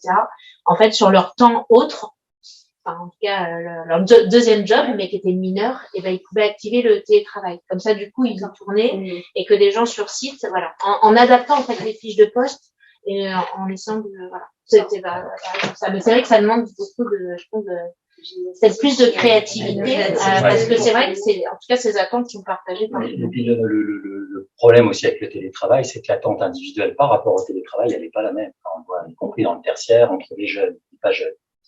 Sur 12 maisons de campagne, cependant pas. Ça recrée des fossés. Non, mais ça recrée des fossés qui sont très compliqués et qui sont, y compris dans le tertiaire, c'est compliqué à manœuvrer. Moi, je suis excessivement prudent par rapport à ce sujet aussi, parce que je voudrais pas que on réponde à une hystérie par une hystérie. Et c'est-à-dire qu'on fixe des réponses définitives à des situations qui sont pas encore stabilisées. Une société qui m'appelait il y a pas longtemps en me disant Arnaud, le DRH, en me disant Arnaud, je suis catastrophé, ils veulent tous revenir. Ils veulent plus de télétravail. Ils en ont marre d'être en pyjama. Ah bon? Oui, vraiment. Donc, voilà. Donc, je ne dis pas qu'il ne faut pas entendre le télétravail. Voilà. Maintenant, on est bien content qu'il y ait des livreurs qui font le matin pour qu'on ait notre lait frais le matin chez nous. Mais voilà, donc il y a des choses qu'on ne changera pas. On est bien content que les magasins soient ouverts le dimanche. Il faut bien qu'il y ait quelqu'un qui les fasse fonctionner, etc. Donc, faut arrêter. Enfin, l'entreprise, elle va devoir imposer aussi des normes collectives. Et tu prends pas. Mais on va pas pouvoir répondre aux aspirations de chacun. Maintenant, il faut que la promesse en réponse, elle soit forte. Et c'est-à-dire qu'il faut qu'il y ait un vrai sujet. Alors, est-ce qu'on l'appelle raison d'être? Est-ce qu'on l'appelle mission? En tout cas, il faut fixer un objet commun, un projet commun. Il faut le travailler avec son corps social et pas seulement que ce soit un machin là, qui soit défini par les actionnaires ou par le comité de direction ou que personne ne comprend. Et ensuite, on le décline. On décline avec plus de participation dans la gouvernance, plus de participation financière, plus de l'ensemble des outils qui existent déjà. Il n'y a pas besoin finalement d'inventer grand-chose, si ce n'est le vivre ensemble et la manière de l'articuler. Et je pense, là encore, que les directions des ressources humaines, elles ont un rôle formidable à jouer, sous le contrôle des directions générales qui leur donneront un mandat transversal. Il y a un vrai truc à faire. Et je pense que c'est ça c'est une partie de la réponse. Sous réserve qu'elle soit capable de traiter l'individu et pas le collectif, ce qui n'est pas toujours le cas dans la pensée des RH, et sous réserve, comme vous disiez tout à l'heure, d'avoir aussi une vision qui est très centrée presque client ou utilisateur. Et quel plaisir de vous entendre sur le télétravail, parce que c'est sûr que le télétravail, je suis évidemment pas contre le télétravail. Le fait de dire je suis évidemment pas contre est assez intéressant. Dans la limite de la capacité à garder un lien avec l'entreprise. Parce que quoi de plus facile de dire au revoir à quelqu'un que vous n'avez jamais vu, c'est quand même un peu plus compliqué, c'est de croiser tous les matins à la cafétéria. Et qu'est-ce qui est le plus intéressant dans l'univers de l'entreprise, et nous on a le sujet aussi, notamment vis-à-vis des rédactions, c'est que c'est en causant avec son voisin de son voisin qu'on a le dernier tuyau de je sais pas quoi qui va donner l'idée d'un article. Donc je suis absolument pas surpris sur le fait qu'il y a des boîtes qui ont envie, des collaborateurs qui ont envie de revenir en entreprise. Je serais très méfiant sur la notion de télétravail pérenne. Alors, absolument pas au télétravail total, ça c'est sûr, mais même sur des proportions un peu plus minimes. Et aussi parce que ça fracture l'entreprise. Il y a ceux qui sont capables de le faire au-delà des métiers, mais c'est pas la même chose si je suis jeune à un studio sans rien d'autre que si j'ai, comme je disais tout à l'heure, plusieurs maisons. Quoi. Et ça, on le voit notamment chez les jeunes, et notamment chez les jeunes stagiaires qui font des excellentes écoles qui sont pas toujours situées à Paris. Et il y a la problématique de comment je fais pour vivre 6 mois alors qu'il y a besoin de cette expérience. Sans oublier la capacité de transmission, etc. Comment, moi, c'est une vraie question, c'est comment est-ce qu'on arrive à faire sens ensemble si on voit pas les gens et on peut pas dire que derrière un écran, on voit quelqu'un. On voit une tête qui bouge de temps en temps et qui ressemble plus à une industrie, à une chose mécanique qu'à une chose humaine. Nous, quand on a travaillé sur notre charte de télétravail, d'ailleurs, on l'a inversé, c'est plus le temps, vous avez droit à une journée, 2 jours, 3 jours, qui était avant Covid, c'est un minimum obligatoire au bureau, qui fait sens, qui fait pas jeune. Et je pense que ce qui questionne, c'est, on parlait des managers, en fait, c'est d'expliquer aux managers que du coup, il faut faire vivre une autre belle expérience quand on revient sur site. Parce que ce qui est sûr, c'est que si c'est pour venir au bureau, se retrouver enfermé tout seul dans son bureau individuel, envoyer des mails à la personne qui est à 20 mètres de chez soi, enfin 20 mètres de son bureau, parce que c'est un peu ça. C'est vrai que aujourd'hui, ça réenchante pas. Et d'ailleurs, je pense que si beaucoup de gens sont passés en indep, c'est suite aussi au télétravail, en se disant, mais en fait, en étant à distance, je bosserai demain pour une autre boîte. Est-ce que mon quotidien changerait? Je serai au même endroit. Voilà. Donc, il y a eu cette notion mais c'est quoi le management à distance? Moi, on m'a beaucoup questionné par le Covid. Comment on manage à distance? Je dis, mais pour moi, il y a peut-être des tips, mais en fait, j'ai trouvé étonnante la question parce que pour moi, ça illustrait le fait que vous managez pas. Et du coup, maintenant que les gens sont plus à côté et que vous les voyez plus, etc., vous dites le mode d'emploi, mais les très bons managers s'en sont très bien sortis avec le management à distance. Et c'est surtout que je pense que oui, effectivement, ça c'est culturel, ça a mis un peu en avant que on savait pas trop manager, sous couvert de voir, il y a peut-être un petit sujet sur la confiance, parce que nous, on essaie de travailler là-dessus, et d'autant plus que chez Mazars, ça je sais, on nous dit souvent il y a une super ambiance, Et les gens confondent l'atmosphère de travail et la maturité managériale, parce que c'est pas très mature managérialement, mais parce que dans notre industrie, on n'a pas besoin de manager, hein. C'est horrible ce que je vais dire, mais il y a 20 ans, c'est la rémunération, les galons, le statut suffisait, ça s'automotivait tout seul et hop, c'était génial, voilà. Et donc aujourd'hui que les aspirations ont changé, voilà. Et je pense que le sujet aussi, c'est comment, voilà, on apprend à valoriser les gens. Il y a les feedbacks positifs, je dis pas que mais ça pourrait être amélioré. Ça, je pense que c'est culturel, ça, non, aussi. Ouais, ça, c'est culturel. Enfin, je pense, c'est pas avec les pays anglo-saxons, mais j'ai l'impression que ça, c'est très différent. Nous, on pointe toujours du doigt ce qui ne va pas et on valorise pas du tout. Et je sais pas la culture du feedback. Oui, les cultures anglo-saxonnes, déjà, sont beaucoup sur le renforcement positif. Les enfants sont élevés comme ça, hein. C'est pour ça qu'ils ont une confiance en eux bien supérieure à nos enfants. Donc ça, c'est le côté positif. Il n'y a pas que du positif là-dedans. J'aurais pas élevé les enfants. Mais oui, il y a et puis il y a même l'absence de feedback tout court, en fait, en France. On n'ose pas trop, en fait, faire du feedback. Et ça, je pense que c'est un des sujets, au cœur, en fait, de nos sujets managériaux, dans, comment j'équilibre entre l'individualité et le collectif, parce que c'est en échangeant sur ces aspects-là. Parce qu'en fait, le truc, c'est que moi, je vois normal, hein, je vois midi à ma porte. Donc, j'ai ma vie, mes enfants, ma famille, ou pas, je suis jeune, je vois ce que j'ai envie de faire. Et s'il y a personne pour expliquer, oui, d'accord, j'entends ce que tu m'as dit, mais regarde le projet de la boîte et regarde si tu fais ça, l'impact que ça a sur l'équipe. Et si on faisait comme ça, est-ce que ça pourrait marcher pour toi? Et donc de créer cette empathie et de créer de changer les perspectives et donner un nom, parce que chacun a sa propre réalité. Dans cette salle, il n'y a pas une personne qui a la même réalité que son voisin. Vous savez ça. Et donc du coup, de créer ces discussions et de faire. Faut pas avoir peur de faire remonter. Je crois qu'on a peur de ça aussi. Ouais, on parle pas, moi, française. On a peur. Attends, on va pas leur demander parce qu'ils vont nous dire tous chacun. Oui. Ils vont nous dire tous chacun. Mais après, on va dire, bon, ben voilà, on vous a entendu, ça, on peut pas faire, ça, on peut faire, et on va vous expliquer pourquoi. Et moi, je crois beaucoup en ça. Je crois beaucoup aussi au projet, en fait, de l'entreprise, sans créer des visions à 30 ans, quoi, mais voilà, qu'on soit autour d'un projet commun où les gens se retrouvent, et après, qu'ils puissent chacun contribuer, amener leur pierre à l'édifice. Tiens, ça t'intéresse? J'ai eu un cas, là, il y a pas longtemps, dans une succursale. La responsable, la RAF, donc en charge de la finance, et qui est une jeune femme formidable, est allée voir son patron et lui a dit les espaces communs là, c'est un peu triste. Il lui a dit tu veux t'en charger? Bah vas-y, travaille avec un architecte si tu veux, etc. Donc elle est RAF et elle a travaillé sur comment réaménager les locaux pour faire un environnement de travail qui soit plus dans l'air du temps et qui corresponde mieux en fait aux nouvelles façons de travailler. Et ben pour elle, c'est génial parce qu'en fait, elle a proposé quelque chose, elle a été entendue, son patron lui fait confiance, elle travaille volontairement sur un sujet qui est pas complètement dans son périmètre, mais qui va lui permettre aussi de se changer un peu d'air, parce que la compta, c'est sympa, mais mais ça, c'est vite.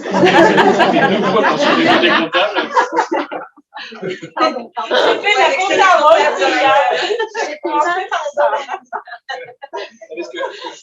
J'ai toujours préféré marquer. Ce que je trouve intéressant dans ce qui est difficile aussi, c'est que l'entreprise est capable d'aller contre la mode. C'est-à-dire que si la mode, c'est 100% de télétravail, à un moment donné, les uns les autres, si pour ton industrie, il n'y a pas besoin, de dire non.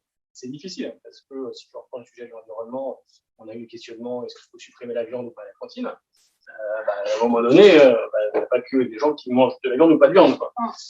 Et ça, la pression des plus jeunes en particulier là-dessus est très très difficile. Être capable de dire non, de mettre des limites, et ça fait partie aussi du rôle, d'éducation de l'entreprise, faut qu'ils la découvrent. Mais c'est pas facile, et c'est pas facile au niveau global, mais c'est pas facile au niveau managérial non plus. Est-ce que vous disiez tout à l'heure sur les côtés, mon chef, si c'est mon pote, c'est quand même mon chef. Si c'est pas mon pote et je vais pas voir avec lui le soir, c'est quand même, ça va bien, c'est pas un bon chef. Et c'est pour ça que je crois aussi non pas du tout à l'équilibre entre la vie personnelle et la vie professionnelle. Là, je suis absolument contre cette notion-là parce que c'est un déséquilibre. Si à un moment donné, je suis jeune, j'ai des enfants, j'ai un besoin de vie perso qui est pas tout à fait le même que mes enfants sont grands, je n'ai pas d'enfants, etc. Il faut réussir à moduler, et c'est le sujet de ce soir, c'est-à-dire comment est-ce que j'arrive à moduler les choses. Il y a des moments c'est en haut, des moments c'est plus bas, etc. Dans un ensemble collectif, et avec des outils et des contraintes qui font quand même beaucoup plus casse-pied, il faut se le dire, de gérer 100 bonhommes différents que une unité de 100 bonhommes, quoi. Pas vous, femmes, évidemment. Femmes ou hommes. C'est intéressant parce qu'on voit pris dans les systèmes d'information RH, où les choses sont mécaniques, quoi, et presque industrielles. En tout cas, j'entends dans ce que vous dites qu'il y a à la fois besoin de ce projet commun et en même temps vraiment du rôle managérial comme l'huile dans les rouages qui est vraiment fondamental et qui devient encore plus après ce qu'on a vécu et ce qu'on vit actuellement. Comment vous diriez que voilà, quel est le niveau de maturité, si je reprends le terme de Mathilde, de vos managers aujourd'hui et quels sont les challenges finalement auxquels ils sont confrontés au quotidien? C'est difficile à qualifier parce qu'en fait, il y a plein de managers différents. Nous, on forme tous nos managers 2 jours, volontairement sur des profils qui sont mélangés, c'est-à-dire que ce soit en termes de métier, ce soit en expérience, ce soit en termes de nombre de personnes à manager, parce que je suis absolument d'accord, le management, c'est le management, que ce soit à distance, en présentiel, avec des grands, des petits, et ça. Et là-dessus, les interrogations qu'on a, c'est notamment la question du management de plus jeune génération. Comment est-ce que je fais pour mettre des limites à la chose? Et là, c'est la question fondamentale, qui est la question de la confiance. Il n'y a pas de secret. Mais c'est difficile de faire confiance. Ça s'apprend, ça nécessite un travail très très fort sur les uns les autres. Encore plus, j'allais dire, quand on voit pas les gens. Moi, dans mon équipe, j'ai la chance ou la malchance, je ne sais pas, d'avoir des gens qui sont en full télétravail pour des raisons médicales. Donc c'est une situation très particulière. Et je sais très bien qu'il y a des jours où je ne vois pas du tout cette personne-là. Bon, elle fait son travail et les choses qu'avancent. Et à l'inverse, j'ai des tout jeunes que je vois tous les jours et qui sont ravis d'être vus tous les jours parce que ils ont aussi ces besoins-là. Donc c'est ces côtés-là où la confiance, elle doit continuer. Et puis le truc qu'on dit toujours, c'est qu'elle est très difficile à acquérir. Mais par contre, dès qu'elle est brisée, après pour recommencer, c'est long. Et puis, je pense aussi, ce qu'on leur dit à tous les managers, c'est qu'ils apprennent. Ils apprennent. On est manager là, puis demain, après-demain, c'est pas la même chose, et qu'ils doivent avoir une capacité, nous, fonction RH, de les écouter, de les accompagner, mais aussi entre eux. Parce qu'il y a des choses qu'on dit pas au RH, et tant mieux ou tant pis, mais d'être capable d'échanger entre eux. Et puis le dernier point, c'est vraiment plus difficile, c'est de s'auto-former aussi.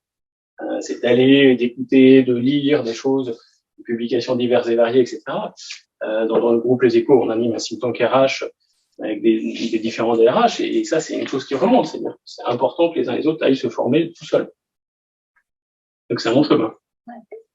Moi, je trouve que dans l'ensemble, les managers ont du mal à comprendre vraiment le rôle, l'importance du rôle qu'ils ont à jouer. Et probablement parce qu'on les accompagne pas assez dans leur prise de poste. C'est vrai que souvent, je sais pas si, mais souvent, moi, de ce que j'ai vu, c'est que on promeut quelqu'un manager parce que il faisait super bien son boulot, il était devenu expert. Alors on avait un grand compte qui était super bon, et donc du coup il devient directeur commercial, par exemple. Ou bien on avait un préparateur qui était super bon, du coup on le met chef d'équipe. Et on se dit, puisqu'il était super bon, il va être super bon manager. Mais en fait, c'est un autre métier, quoi. Et on les accompagne, à mon avis, pas assez dans ces prises de poste et dans la prise de conscience que ce rôle de management, alors de proximité, dans un premier temps, en fait, il est primordial parce que c'est vraiment les courroies de transmission qui vont faire que il va y avoir une cohérence d'ensemble de discours, en fait, entre ce que la direction va dire et ce que la personne sur le terrain va voir. Et cette cohérence de discours, elle va passer par tous les maillons de la chaîne et par cet alignement entre les différentes personnes. Et donc, du coup, le manager, son rôle, il est absolument clé dans la transmission du projet et dans la cohérence. Et ça, je pense que on travaille pas assez là-dessus. Pour faire en sorte que on les accompagne, ils prennent. Je crois que vraiment c'est une histoire de prise de conscience. Comme on travaille pas assez sur le fait, globalement, je trouve que de ne pas être manager n'est pas un problème. Ouais. Et heureusement, parce que j'arrête pas de dire, s'il y avait que des gens qui voulaient devenir grand chef à plume, au secours, quoi. Ouais. Mais c'est ça qui est intéressant, c'est-à-dire qu'on fait des formations au management pour les managers, alors qu'on peut presque faire des formations au non-management pour les managers. Moi, je trouve qu'on est passé d'un attribut statutaire enfin, pour moi, le management, c'est d'être un attribut statutaire de réussite. Et alors, je monte, hop, j'ai une grosse équipe, et moi, j'ai assisté, mais à des comparaisons de taille d'équipe. Parce que plus on avait de gens, plus ça voulait dire qu'on était haut dans la hiérarchie. Et je pense qu'il y avait cette notion d'en plus les gens sont à mon service. Enfin, en tout cas, on vient quand même de ce monde-là. On travaille pour moi, voilà. Et d'ailleurs, souvent quand ils sont promus, je dis viens maintenant que tu es au service des autres. Enfin, moi, j'ai encore parfois c'est rare, hein. Mais quand même dans mon organisation, ils font je suis associée, c'est quoi mes droits? Et tu n'as que des devoirs. C'est bienvenu. Et c'est rare. Non, mais parce qu'en fait, et là, je pense qu'il y a quand même un modèle qui a changé de ces jobs de statut qui permettaient d'avoir un statut, une position sociale, à aujourd'hui une notion d'impact et de encore une fois d'être au service d'eux. Et c'est vrai que bonne nouvelle quand il y a des gens qui disent le management c'est pas pour moi, je dis bonne nouvelle parce que c'est un vrai métier et ça n'est pas fait pour tout le monde. Et donc j'essaye de militer pour que ce soit comme c'est un vrai métier qui ait du temps dédié à faire le management. Parce que souvent les gens qui ont envie d'en faire ils n'ont pas le temps. Enfin, souvent, on le fait mal parce qu'on n'a pas le temps. Et quand on leur explique, voilà, alors du coup, maintenant, manager, tu vas t'adapter. C'est à toi de t'adapter à tes équipes. Donc, selon les individus, tu peux laisser plus ou moins de liberté, être plus ou moins ferme, être plus ou moins dans l'empathie. Enfin, chacun, voilà, on leur apprend l'intelligence émotionnelle, le process com, et ils nous regardent en mode, mais qu'est-ce que tu fais faire de psychologie? Donc, voilà. Et c'est vrai qu'il y a des gens qui sont mais il y a souvent, on me dit, mais j'ai pas mais en fait, ça prend un temps fou, le management. Oui, c'est un vrai métier. C'est un job à temps plein. C'est un job à temps plein. Et les managers, je pense, rarement ont eu du temps. Enfin, en tout cas, nous, dans l'organisation, mais quand je parle avec d'autres organisations, tu fais d'abord ton job. Le manager, il a de l'opérationnel à faire. Et accessoirement, il y a des gens, voilà, il y a du management, mais c'est rare que dans les fiches de poste, il y ait du temps dédié au management. Parce qu'on a aussi du mal, je pense, à le valoriser, ce temps-là. On est beaucoup dans un métier de production. Qu'est-ce que je produis? Et même dans les métiers de prestations intellectuelles, un livrable, une mission, voilà. Mais le management, quelle valeur ça crée? Le bon management, peut-être que voilà, si on arrive mieux aussi à le valoriser, l'impact, etc., la valeur produite, voilà. Après, aujourd'hui, je trouve que c'est très facile à mesurer.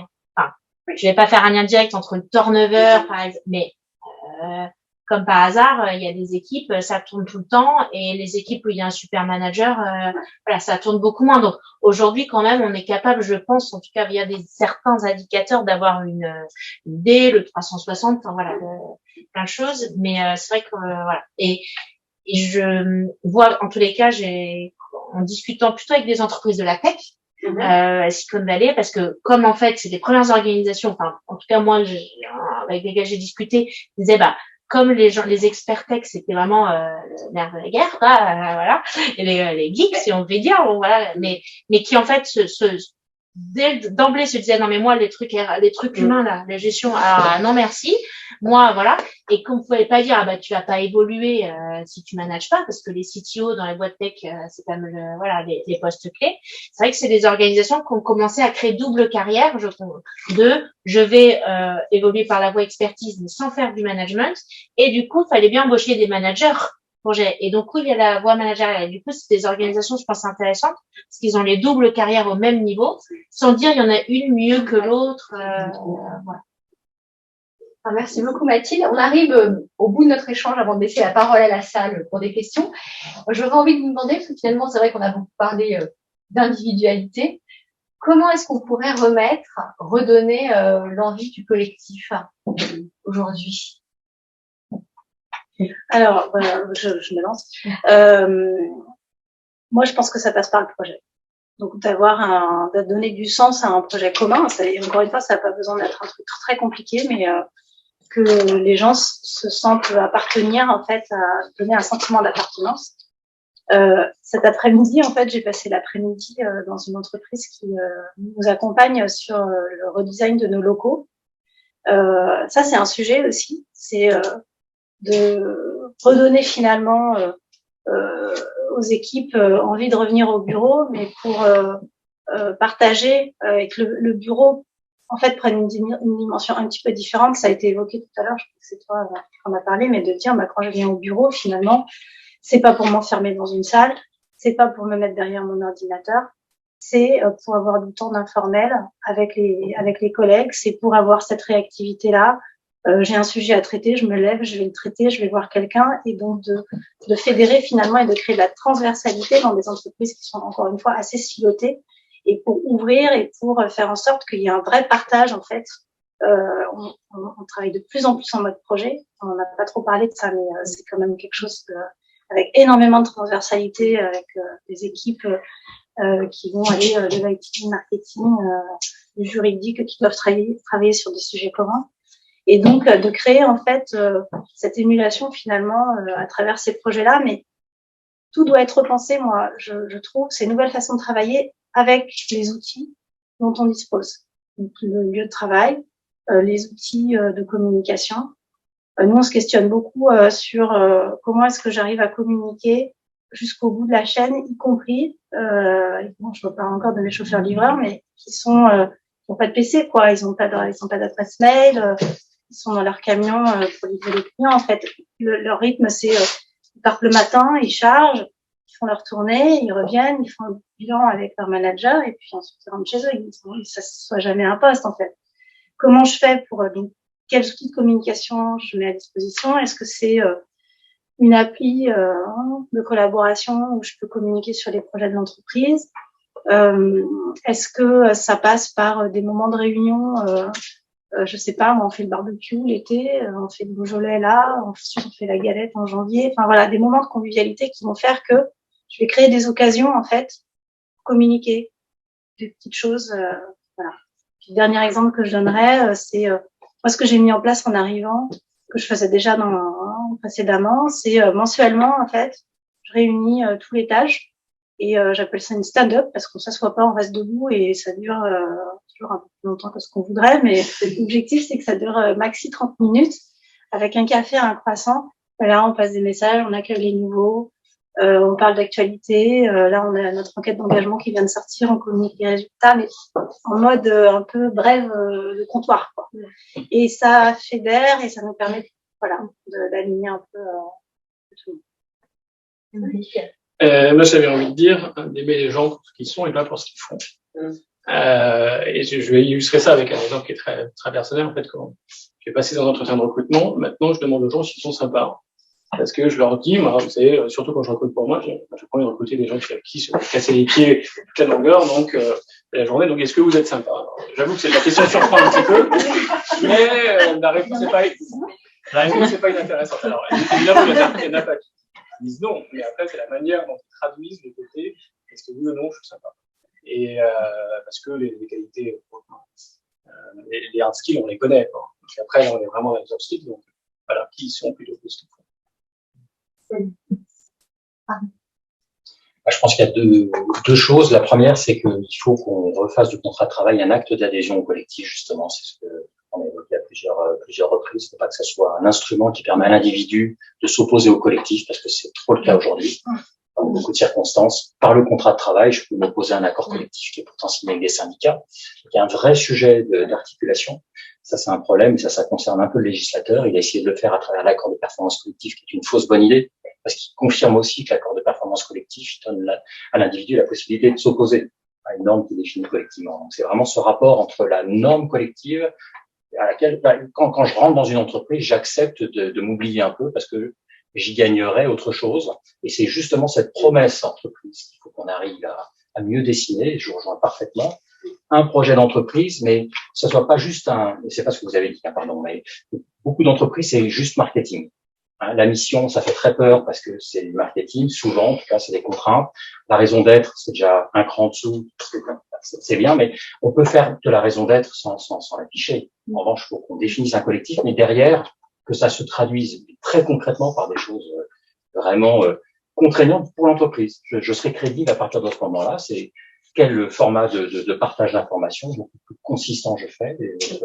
Stand-up, c'est à mon avis une très bonne idée. Et il y a d'autres formats que je vois dans d'autres entreprises où il y a ce partage descendant-ascendant. Et je valorise aussi les individus dans ce cadre-là. sur leur métier, etc. Donc, je redonne du sens à leur travail en les remettant sur le devant de la scène. C'est le partage de la valeur qui me paraît essentiel. On va avoir un débat législatif, mais c'est au-delà de ça.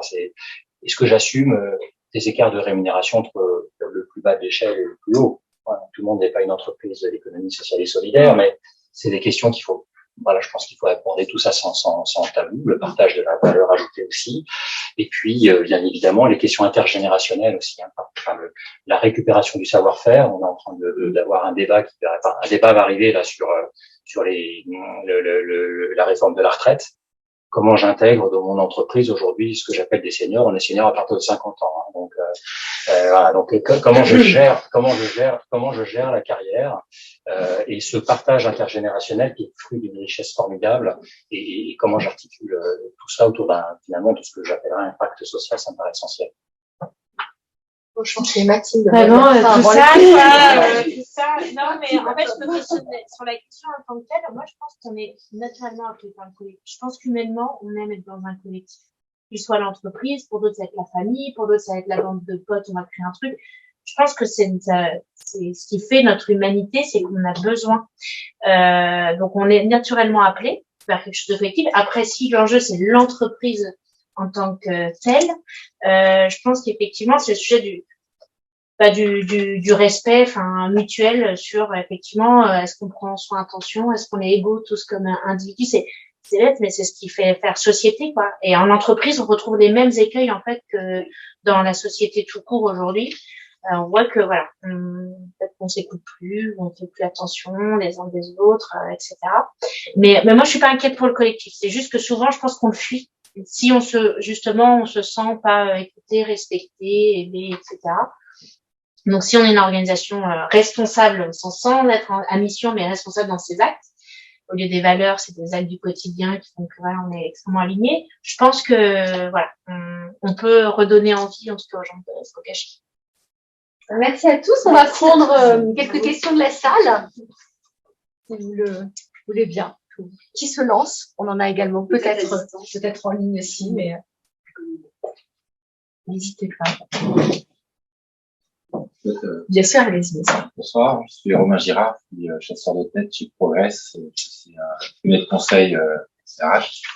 Je suis associé et je voudrais poser une question peut-être à monsieur l'avocat sur les rémunérations. On vient juste de l'aborder. Moi, j'observe que le sens ne suffit pas toujours pour convaincre. Il y a tous les nouveaux éléments matériels, immatériels qui sont hyper importants aujourd'hui dans les négociations. Ça, c'est clair. C'est vraiment nouveau pour moi. C'est un des grands changements dans notre métier, en tout cas. Mais aussi, en fait, je trouve le rapport à la rémunération, à l'argent, simplement.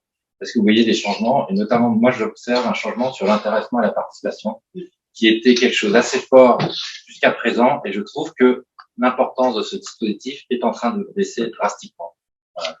Voilà, tous un débat. Si vous observez les mouvements par rapport à ça. De toute façon, malgré tout, il ne faut pas se tromper. On vient travailler pour gagner une rémunération. C'est un format de reconnaissance aussi. Hein. On a besoin de sa rémunération pour manger. Et on vient y trouver une rémunération. Sur l'épargne salariale, je ne serais pas aussi pessimiste que vous. Je pense qu'on l'a dilué avec les PEPA, les Macron, les machins, etc. Donc, on a un petit peu dilué le sens collectif du dispositif, parce que c'est devenu une prime cachée, hein, pour être clair, on désocialise et on défiscalise, mais l'essence de la participation et de l'intéressement, je pense qu'il garde toute sa force, et je vous donnerai un exemple qui m'a parlé, parce que j'ai un de mes fils qui s'est mis à travailler et qui a de l'intéressement qui lui est donné de façon, j'ai rarement vu ça dans une entreprise, de façon égalitaire, c'est à la tête. Et j'ai trouvé que c'était assez riche dans la structure de rémunération, parce qu'effectivement, les plus jeunes et les plus en bas de l'échelle, finalement, se retrouvent avec une rémunération au titre de l'épargne salariale qui est assez significative. Pour les cadres, de toute façon, c'est pas l'épargne salariale qui fait la portion la plus importante de la rémunération. Ils ont d'autres outils d'incentive, mais j'ai trouvé que dans la dimension collective, justement, c'est pas forcément le réflexe qu'on peut avoir en matière de distribution. Et j'ai trouvé que c'était très porteur de sens, parce que ça a été présenté comme ça aussi. C'est voilà, on participe à un projet collectif. et on se rémunère sur l'intéressement à la part virée. Oui, ce qui est intéressant aussi pour prolonger sur les accords d'intéressement, sauf erreur de ma part, mais il y a la souplesse des critères, le déclenchement est beaucoup plus large que la participation. Donc il y a certains accords dans lesquels on voit des enjeux d'entreprise sociétaux au sens un peu large du terme qui peuvent aussi contribuer à ça. Mais c'est un vrai sujet. D'ailleurs, je faisais allusion aussi en tant qu'RH, et dans la session qui s'est conclue, il y avait une réunion de travail sur ce sujet-là. En fait, ce qu'on en a conclu tous ensemble, c'est que c'est un dispositif, comme vous disiez, qui s'est très dilué, qui est pas suffisamment connu et qui est aussi très très différent sur les entreprises. Il y en a où il n'y a absolument rien, il y en a où il y a beaucoup, et puis il y en a où il y a une culture de ce que c'est. Les collaborateurs ne le mettent pas uniquement dans le fonds monétaire qui rapporte rien, mais jouent au sens positif du terme avec ça. Mais c'est pas très très valorisé exactement en termes de rémunération globale. Moi, je constate là pour le coup que les jeunes sont beaucoup moins intéressés. Je pense que c'est une notion de rapport au temps, en fait, encore une fois. Et en fait, quand je leur dis, mais tu sais, quand dans 2 ans, ils m'ont dit, non, mais je sais même pas où je serai dans 2 ans. Donc, ça leur parle. Ça leur parle vachement moins. Ils sont vachement optimisés. Après, sur le sujet de la rémunération, je trouve que c'est le sujet de la juste répartition de la valeur. L'enjeu aujourd'hui, c'est les gros écarts entre chez au bas de l'échelle et le tout en haut. Quels sont les rapports? Et ce qui fait scandale, c'est parfois un 20, un 30, etc. Et puis, effectivement, je pense qu'aujourd'hui, pourquoi, par exemple, dans les startups, où je vais avoir des actions activables, par exemple, où effectivement, je vais être incentivé au résultat de l'entreprise. Je pense que c'est cette notion de, on est tous égaux quelque part, et il y a une meilleure répartition de la valeur. Ça, j'ai l'impression que c'est plus attendu aujourd'hui. D'ailleurs, le mouvement des freelanceurs, de tous ces gens qui se séparent du salariat, etc., on démontre bien que finalement, tous les avantages liés à l'entreprise sont entrent moins certains dans la balance. Parce que... Oui, alors c'est vrai qu'après, moi je pense qu'il y a un fond structurel qui est le questionnement de ma liberté et de quelquefois l'émancipation. Et si le modèle de l'entreprise ne change pas, c'est un modèle qui va perdurer. Mais je pense que c'est quand même une fuite. Enfin, c'est en opposition à des choses qui ne fonctionnent pas dans l'entreprise. Pas pour tous. Il y a des gens qui ne sont pas faits pour être entreprise, on est freelance, etc. Mais il y en a beaucoup qui fuient parce que management toxique, je suis sous-payé, j'ai pas de reconnaissance. Enfin, on va retrouver travers. Est-ce que ce modèle-là va? Parce qu'effectivement, on voit que on peut voir certains avantages. Pour certains marchés en plein emploi, c'est sûr que ça n'a pas de notion de précarité à la freelance. Donc ils se disent, je gagne plus one shot, mais par contre, je vais bosser je bosse 6 mois, je prends 4 mois. Enfin, c'est un rapport dans l'investissement qui est très différent. Mais la cotisation pour les retraites, voilà. Ça, je pense que pour l'instant, il n'y est pas encore d'ailleurs. Et voilà, je pense juste c'est plus un passage de ce que je constate aujourd'hui, c'est tiens, je vais me former en CDI, je vais mettre à mon compte, et puis peut-être que sur le tard, je vais revenir aussi en salariat. C'est-à-dire qu'aujourd'hui, c'est plus, c'est beaucoup moins linéaire et ça peut être une étape. Mais voilà. Mais je pense que l'aspect que vous mentionnez, il est méconnu en fait. Et après, on le découvre parce qu'il y a quand même des avantages aussi au salariat. Je ne sais pas s'il n'y a pas une sorte aussi d'illusion du freelance et de pas de prise de décision en connaissance de cause quand on voit après le nombre de demandes de requalification dans différents secteurs, dans la presse notamment, devant les juridictions prud'homales. C'est sûr, il y a une illusion qu'apporterait le freelance en liberté, en fait, qui est une illusion pour beaucoup. Mais c'est exactement ce que vous disiez, c'est-à-dire qu'à un moment donné, il faudrait trouver des clients, etc. Non pas qu'en entreprise, on n'a rien à faire tout le temps dessus, mais quand même un peu. Alors après, c'est des balanciers, c'est des choses qui vont se rééquilibrer. Puis le développement du télétravail permet aussi, par certains aspects, de travailler hors des murs de l'entreprise, ce qui est un des avantages ou un des inconvénients du freelance. Donc il y a des choses aussi qui font que du freelance, finalement, on rentre dans l'univers de l'entreprise et vice-versa, mais que les uns et les autres, on apprenne les qualités des deux. Sur les requalifications, il y a un autre enjeu, c'est c'est un mal français, ça c'est le sentiment que on gagne de l'argent en quittant son job. Et donc, dans la requalification, on va chercher ce qu'on aurait eu avec le salariat, parce que la relation, elle est rompue, on va pas rechercher un boulot. On vient chercher, je suis un peu caricatural, pardonnez-moi, mais c'est mon prisme d'avocat qui défend les entreprises, mais voilà, on va chercher. Mais on va c'est un peu j'ai droit du fait de la rupture de ma collaboration, qui font un contrat de travail, donc ça s'appelle la qualification, une indemnisation. On va considérer qu'on est payé tout au long de sa carrière aussi pour ça. La rupture conventionnelle homologuée a fait beaucoup de tort. Les barèmes Macron résolvent un certain nombre de choses, mais ne font pas forcément du bien.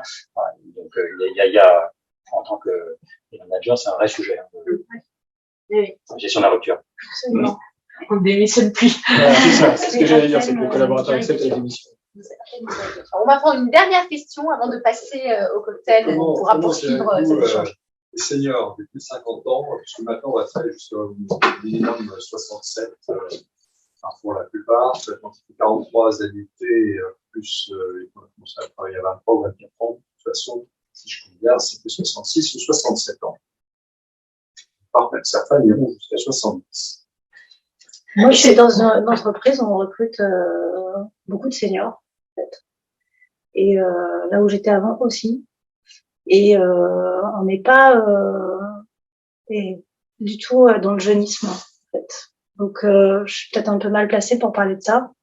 Mais moi, j'ai toujours beaucoup aimé la diversité dans les équipes.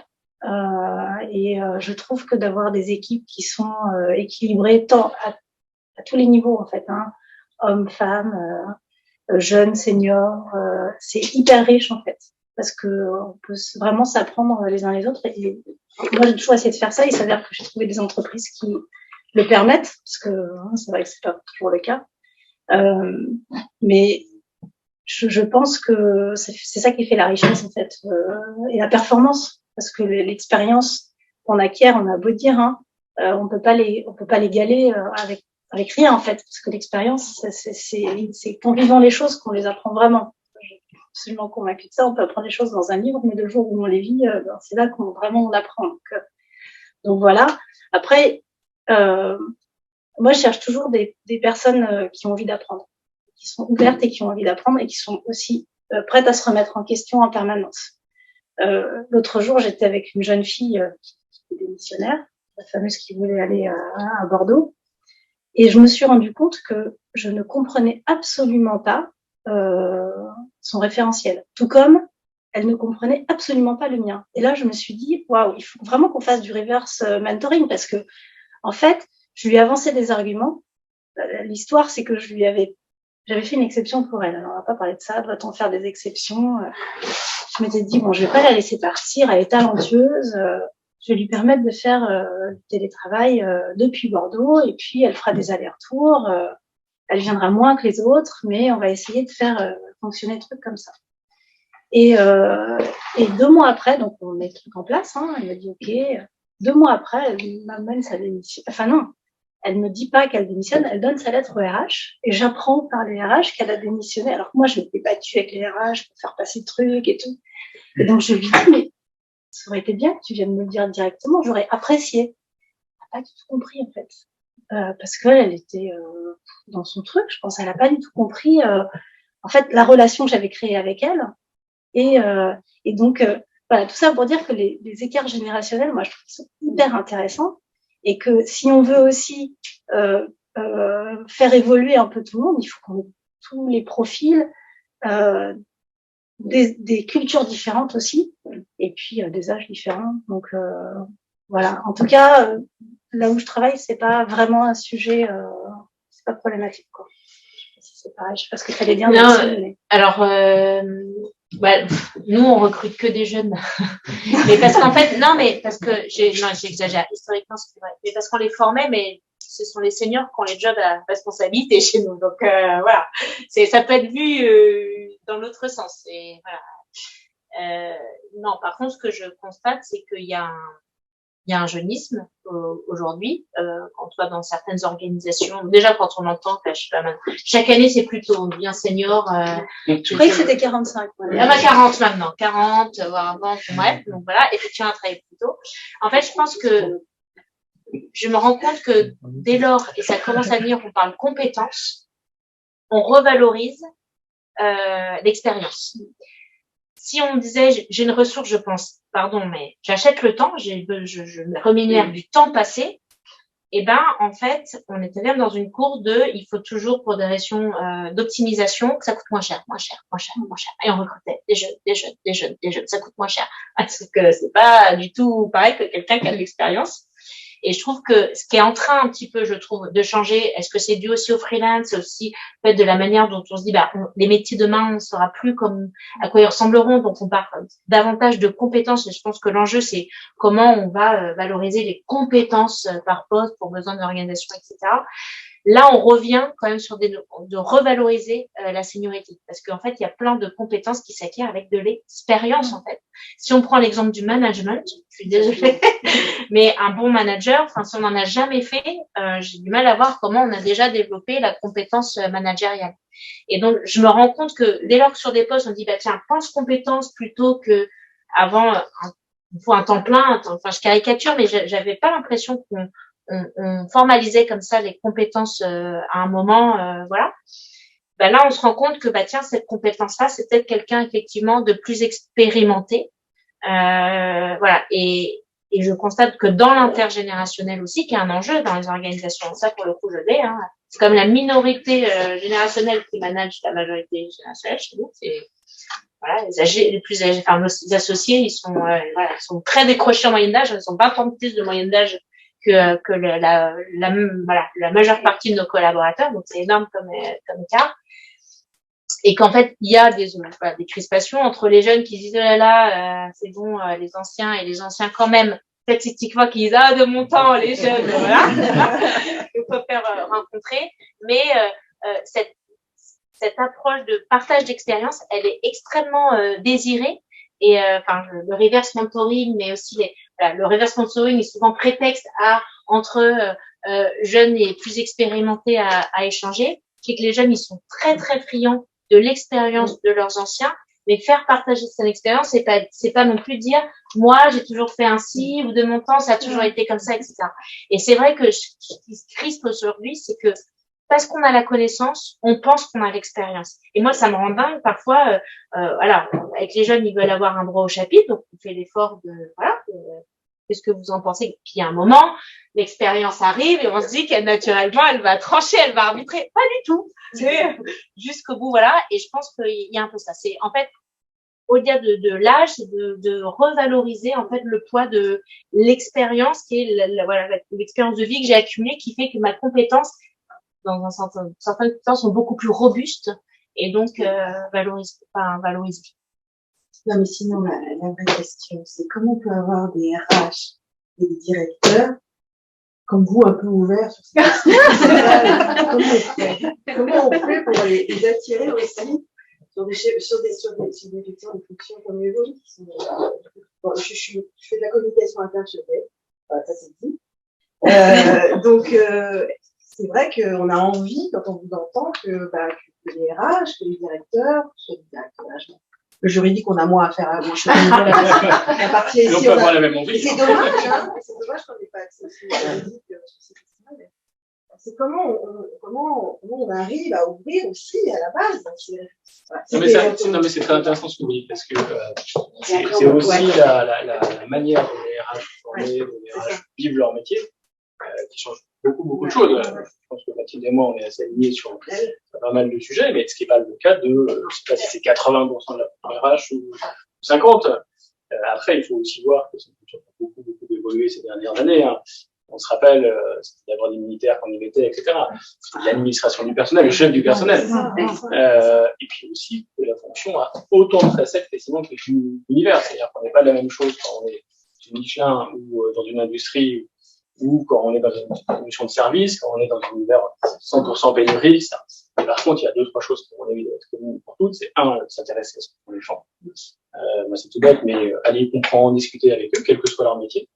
La deuxième, c'est d'être dans une notion de transmission. La troisième, c'est une notion de communication et de dire et redire. Alors moi, je le dis, j'adore ça, j'en fais tout le temps, mais on me dit tous les jours, t'en fais pas assez, quoi. Évidemment, c'est sans fin. Y compris dans un univers de médias. Mais c'est des choses qu'ils doivent apprendre. Et la fonction doit être très très modeste et continuer à y aller. Parce que j'ai une des dernières expériences qui reflète ça. Je suis allé faire porte à porte avec nos vendeurs qui vendent le Parisien, qui font top chez vous, ils me disent voilà, c'était quand même assez fort comme expérience.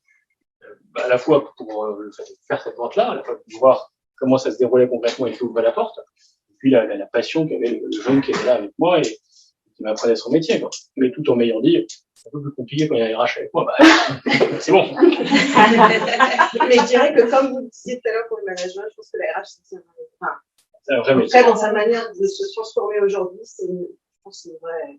Et pareil, on parlait du déclic. Je pense qu'il faut aussi, peut-être côté RH, aussi. Mais bon, ça, c'est une. Peut-être juste pour conclure sur cette question, je crois que la clé, c'est quand on devient manager, de devenir pour les bonnes raisons. Ouais. Et au fond, je crois qu'on peut être bon manager que si on aime les gens.